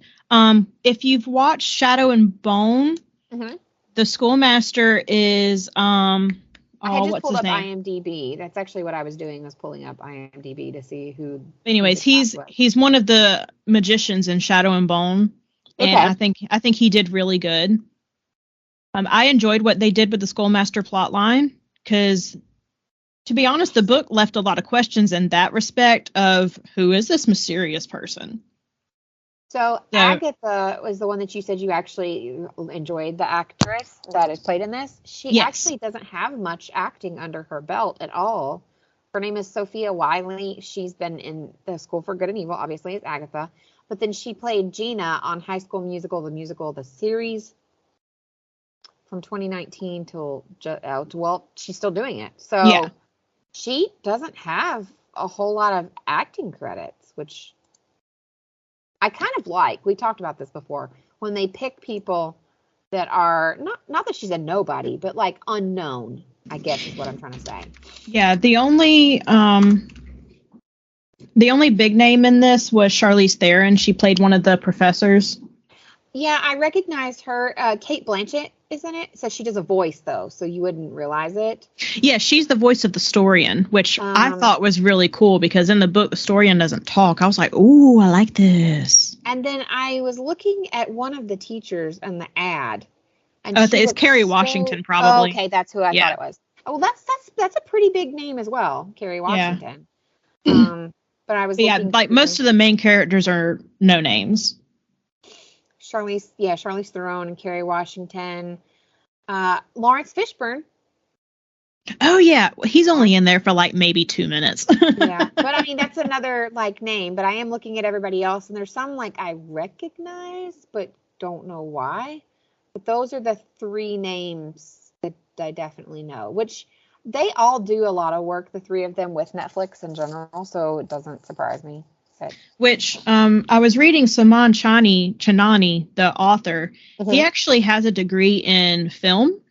Yes, it said he went to Harvard and hang on, he went to 2 big schools. Let me pull him back up. Yeah, he's a Mr. Smarty Britches. Yeah. So when this got optioned for film, he was heavily involved in it. Which I love when authors get to be so involved and help create the film. It makes me appreciate it a little bit more. It says that he is both he's alumnus of Harvard and Columbia. Seriously? Harvard and Columbia? I told you he was a smarty britches. I saw that he had two. So he grew up in Florida. His family was of Indian descent. He attended Harvard. He graduated with a degree in English and American Literature in 2001. As of 2003, he now resides in New York City. After graduation, he went to attend Columbia University, where he participated in their film program. Yep. Fun fact, he's also really close with one of my favorite YA authors, Victoria Aveyard. They're like super besties. She's fantastic. I'm trying to see how old he is. I'm curious. Well, if he graduated college in 2001, he's middle-aged. He's probably, excuse you, ma'am. Well, he is. He's probably only like 3 or 4 years older than me. Ma'am. Like, I would say like 40s. He was born in 79. Oh. So yeah, 43. Jesus. My heart just stopped. He's like middle-aged. Excuse me, ma'am. Excuse me. Oh my God. Anyways, another adaptation that I would like to discuss. This podcast has turned into, at least once an episode, Bianca reminds Miranda of how old she is. Next, continue. I would also like to mention that Netflix now also has an adaptation of From Scratch. Okay. It is a Reese Witherspoon book club pick, and it is a memoir, which I didn't know it was a memoir. It is very deceitful, though. I have not watched it yet, and here's why. So if you watch the trailer, it kind of looks like kind of a rom-com, even though it's a biography memoir type thing. Mm-hmm. I have seen numerous TikToks of all of these women going and watching, like being prepared for like this cute little rom-com movie about these people in Italy. All of these women are sobbing their eyes out. They're like, this is not what I wanted, but it was so good. And I was like, oh my gosh. From Scratch. It actually stars Zoe Saldana. Okay. Great actress. Yep. I don't know anybody else in it. I think she's the only one that I recognize. So this is not a movie. It's a limited series. Oh, yeah. I'm sorry. Did I say movie? No, I don't know that you did. I'm just saying. You just said adaptation. So Keith David's also in it. I'm sorry. I recognize that name. He was at Pensacon a few years ago. Yes. So, yes. If you want a good cry, watch From Scratch. I plan on watching it soon. So, but have you read the book or... I have not. I actually went to Barnes & Noble today to get it, but it was not part of the buy one, get one half off sale for their paperbacks. So I figured I'll just get it from the library. Ah, got you. So, but I will say, I think we've mentioned this before, pretty much every book that I've read as part of Reese's book club, totally worth it. They've yet to disappoint me. I've read quite a few. I actually got super lucky. I don't know if I ever told you this, but when Reese's book club first started, and I don't remember how I got on this list, I couldn't tell you. I wish I could so I could be on it again. But I was sent the very first book for her readers book club as like an advanced special copy to read like beforehand. Yeah. And I was like, I will be part of this book club. And then most months, I think I've read several of them, and then the rest are just on my list. So if you're looking for a book club, because I know a lot of people are like, well, I don't like Oprah's, or I don't like this one. I recommend this one. Like I do. Because I've read, I think, 6 or 7 at this point from her, and they've all been really good. Well, there's a couple that I had read prior to her putting them on her list. Fable by Adrienne Young was a YA pick that they did. Yeah. That's one that I had read before. I'm looking at The Other Woman. So that was their I thought it was the very first one they did. I apologize. It was not. It's very early on though. It's called The Other Woman by Sandie Jones. If you are a fan of like Ruth Ware, Help me. Give me some other names in that, like. I'm trying to look it up so I can see. Oh, okay. I recognize it. Yeah. Written mystery. Yeah. Kind of thing. Let's see. Ruth Ware, maybe a bit of Taryn Fisher, maybe B.A. Paris. Yeah, my brain has just gone completely dead. Lucy Foley. Yeah, that's another good one. Yeah. So that's like more suspense books. Yeah, it's suspense mystery. But so if you're a fan of like Ruth Ware, then I definitely recommend that one. But that was from Reese. And then but that's like early on. Oh, that's how I ended up with the copy of Ruth Ware's The Lion Game as well. Which I've read several Ruth Ware books and I love them. Ruth Ware. But that's where I got that from. Was also, like I said, I was on this list. I don't remember how I got on this list. I didn't get every single one because I'm looking at the first two. I have not read those. I don't remember that. So it started in like June of 2017. It is still going. They're actually, last month's read was by Alice Hoffman. There's an Alice Hoffman book as one of the very early one on. Little Fires Everywhere is on this list, which is funny because that ended up turning into a Hulu series where I think she stars in it. Does she not? Yes, she does. Yeah. So like, it's pretty amazing. Well, most of them are produced by her company, Hello Sunshine. Reese is just, she's a powerhouse. She is amazing. She's funny on TikTok. She has amazing clothing store that it's a little pricey, but it's amazing. Yeah, it's cute. Draper James in Nashville. Well, Franklinish area. Anyway, highly recommend this book club if you're one of those people that would like, I'd really like to be part of book club. It's very diverse. Yes, there's a lot of different, it's not all fiction. Like this one was a memoir. Well, it's all different genres. It's all different types of characters. Like some of them are have Asian main characters. Some of them have Native American main characters.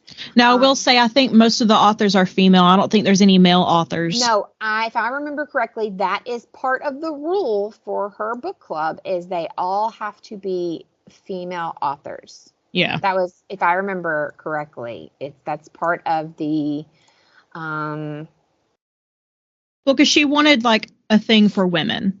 She wanted women to come together. So the thing is, people ask, like they have frequently asked questions like, what's the cost? There's nothing to join. Obviously, you get your book however would work best for you. They do have boxes, which this is new. I was on the website here to pull this information up. But what is new is I've noticed you can order like the romance box. Yeah, they have different. There's merchandise. I keep wanting to order one. They've been doing that for a couple of months now, and I keep wanting to order one. But I'm like, oh, do I really want this? Yeah. I keep vacillating on it.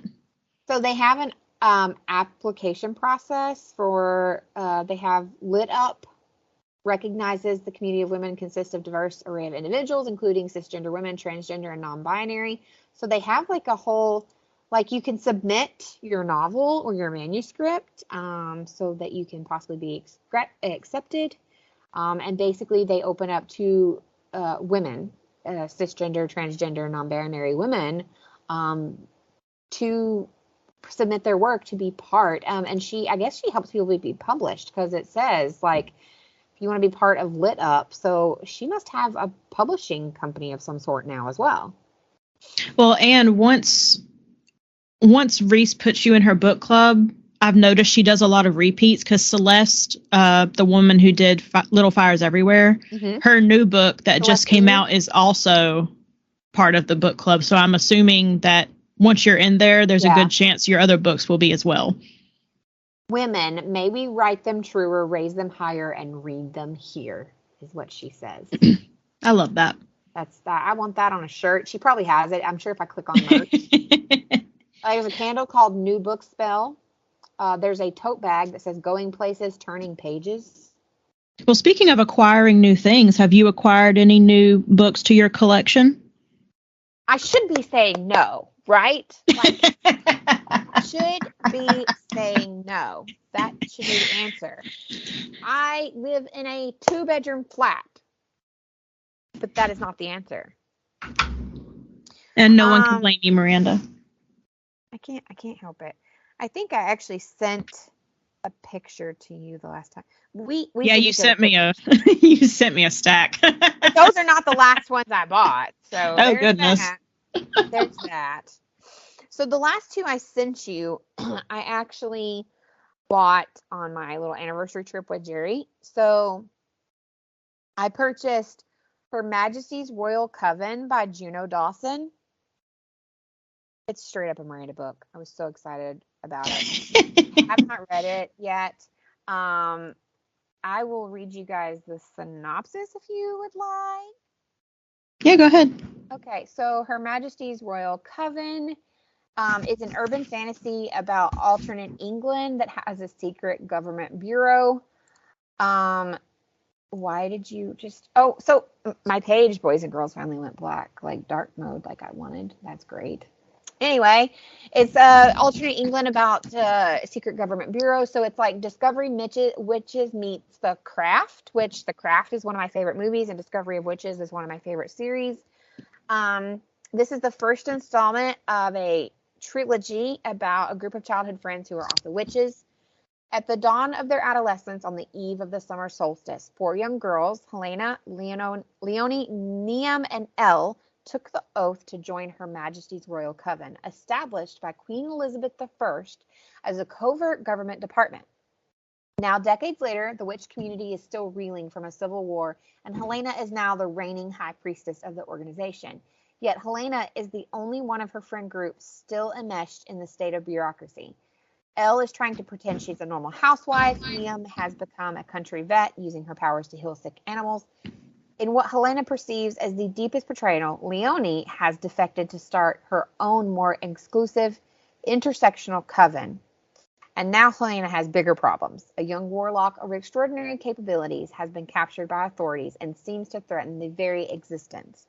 With conflicting beliefs over the best course of action, the 4 friends must decide where their loyalties lie, with persevering tradition or doing what is right. That is the most Miranda book I've heard about in a while.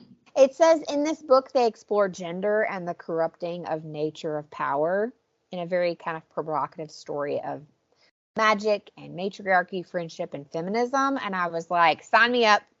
It deals with the aspects of contemporary womanhood as well as being phenomenally powerful witches.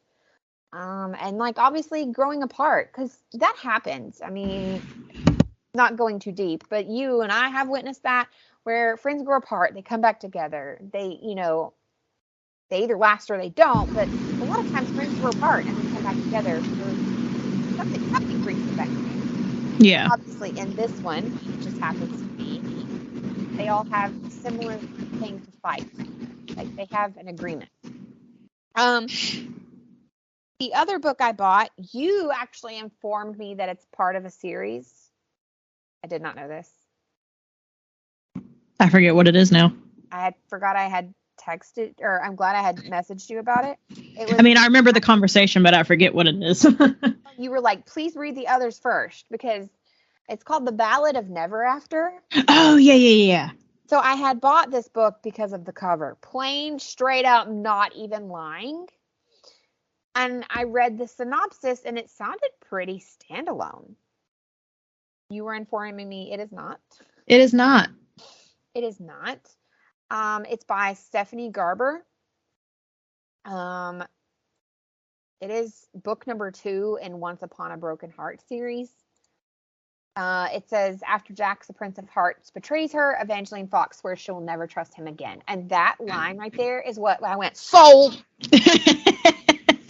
That's why I really need you to read the rest of the series. I will, because it says, now that she's discovered her own magic, Evangeline believes she can use it to restore the chance at happily after that Jack stole away. So, like, that's the first 2 sentences on the back of the book, right? Not to mention it has this little thing that says, not every love is meant to be. And I was like, what? Yes. I'm here for this.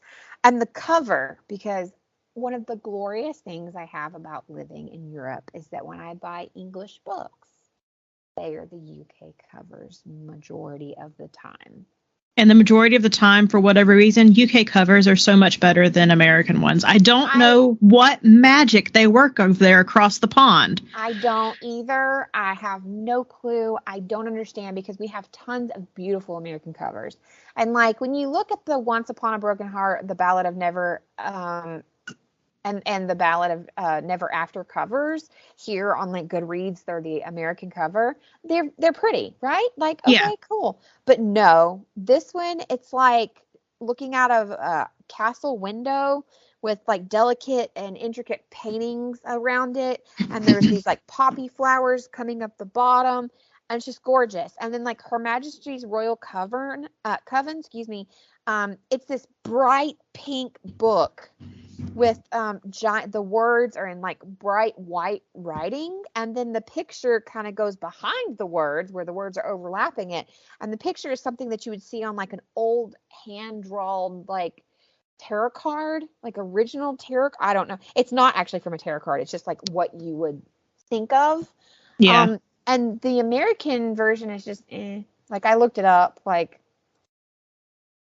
because I don't know. So there's something about, and maybe it's just this whole like that we can't get them, but like the American cover is pretty cool. It's an eye with a fire going on in the middle of the eye and a girl standing there. Like, yeah, but this one, I don't know why, it drew me in. Yeah. I know for years we've been told not to judge a book by its cover, but that's more of a like why you shouldn't judge people by how they look. But I will judge a book by how it looks. But I definitely will.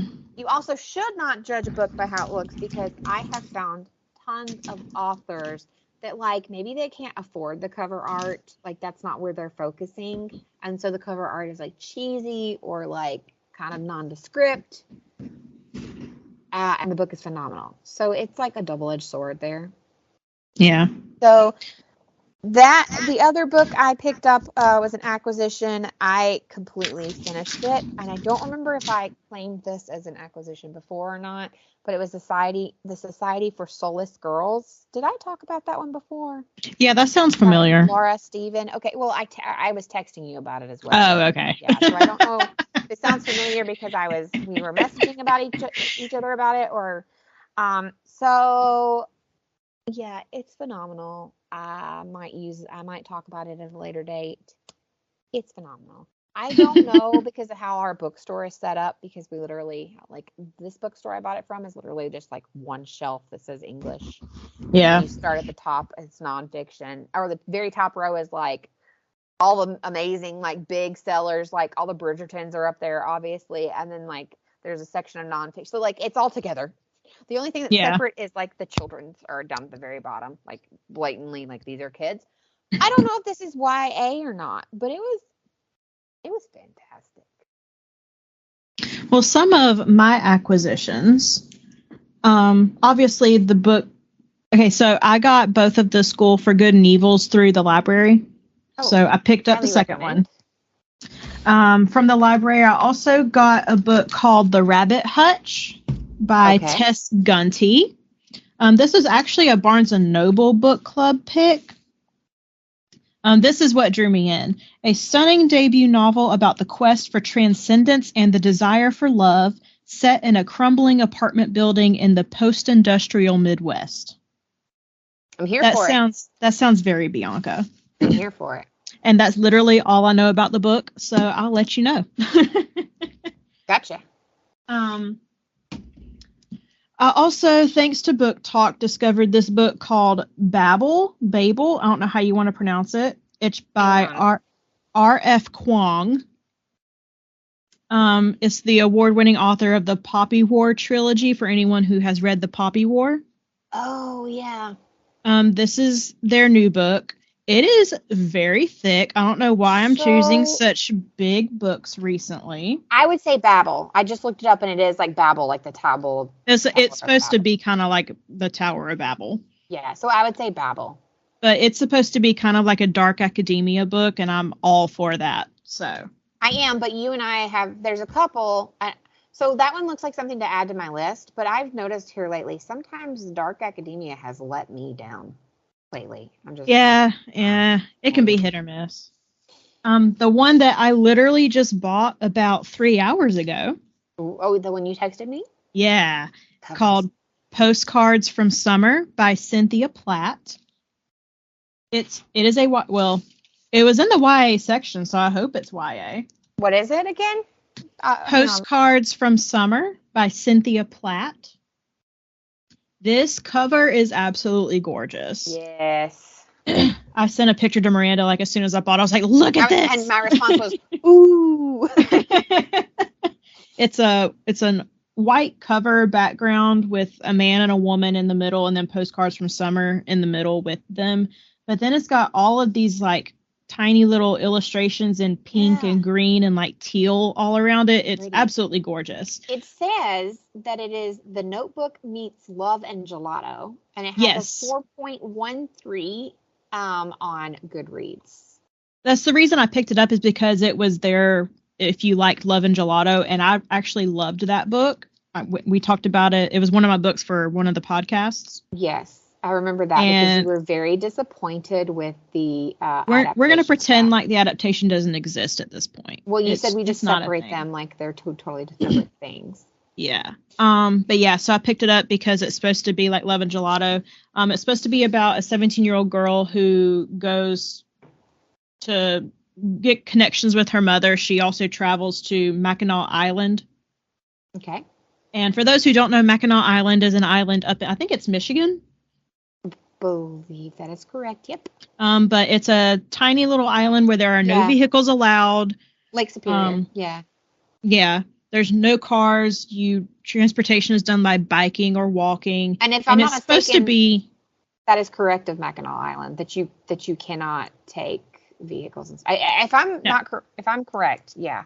Yeah, that's vehicles are not allowed because they want to keep like their idyllic nature, basically. Mm-hmm. Yes. So she goes to Mackinac Island and tries to discover secrets about her mom. Yeah, it says unbeknownst to her dad. It's definitely a YA book. Because have you ever noticed that doesn't really happen in adult stuff? Yeah. Yeah, if she's 17, it definitely is YA. It says it's 575 pages per the Kindle edition. It's another thick one. Like I said, I don't know why I'm choosing these thick books lately. Although I have come to feel like the 300 to 500 pages really isn't that thick. I feel like some of those fantasy ones that you and I get into, those are thick ones. Those.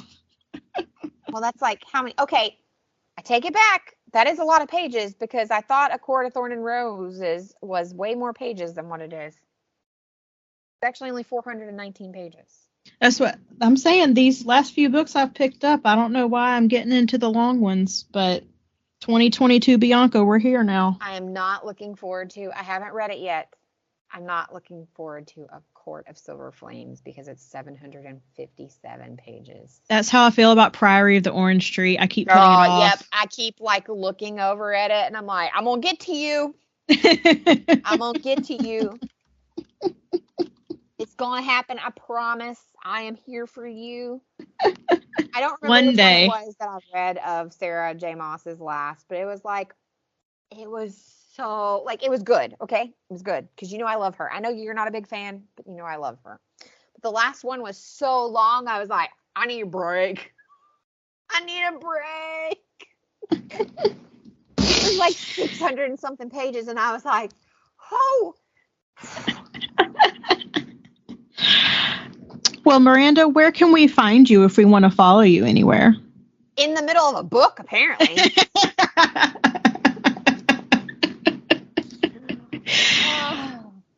Realistically, you can please take part in, because we are home on Place to Be Nation Pop Experience.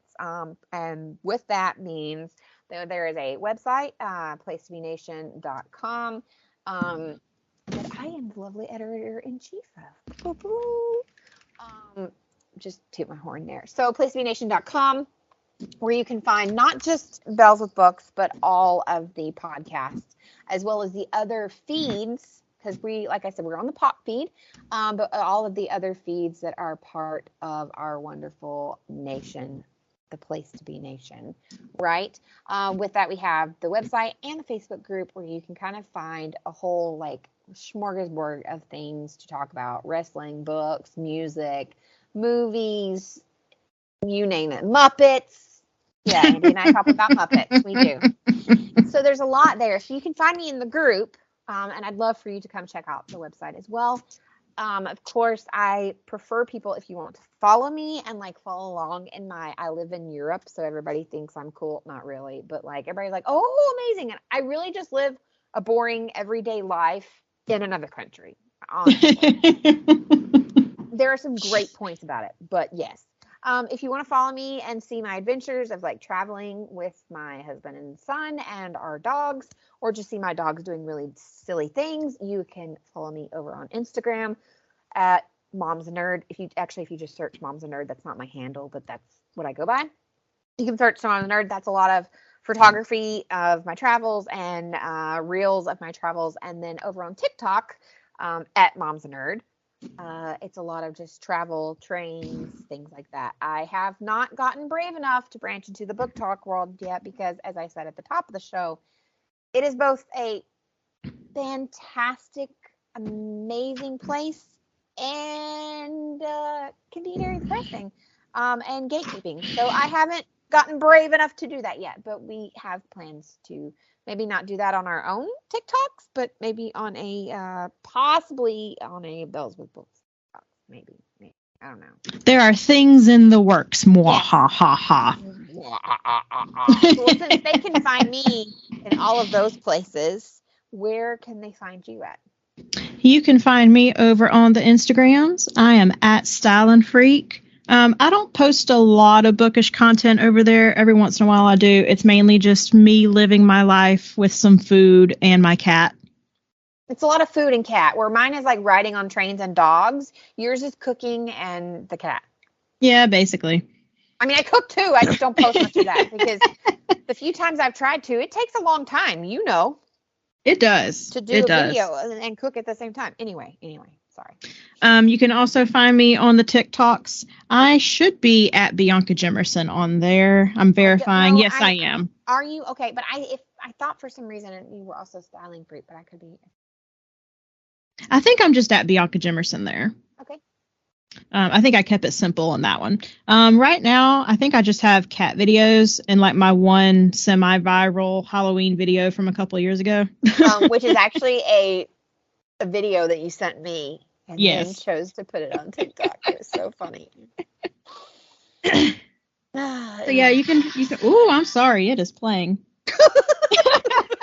I went to go exit out of it and it played. I've done that before. It's okay.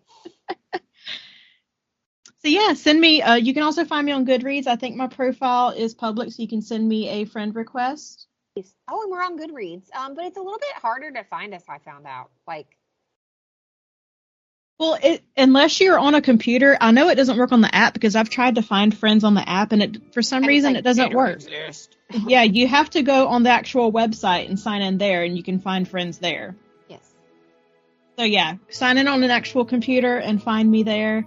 I have different lists so you can see what I have read, what I'm currently reading, all the good things. You can see my ratings.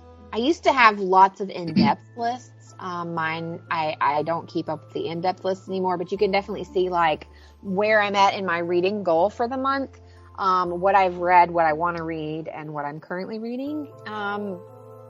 So actually, to give you guys a sneak peek of next month, because next month we are going to do something different. If you want to kind of see where we're at on our reading goals and what we've read and what we might talk about next month, do add us as friends on Goodreads, because we are going to discuss like end of the year goals, New Year's goals, books that we loved, and books that we are hoping for, things like that. I think we've decided we will not be discussing a specific book like we have been doing. We're going to give like a yearly wrap up, even though we've not been here for a full year yet.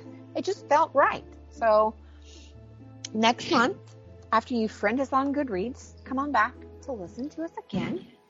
We hope you come back. But come back and listen to us again, where we kind of do a yearly 2022 wrap up of our reading extravaganzas. And until then, keep reading.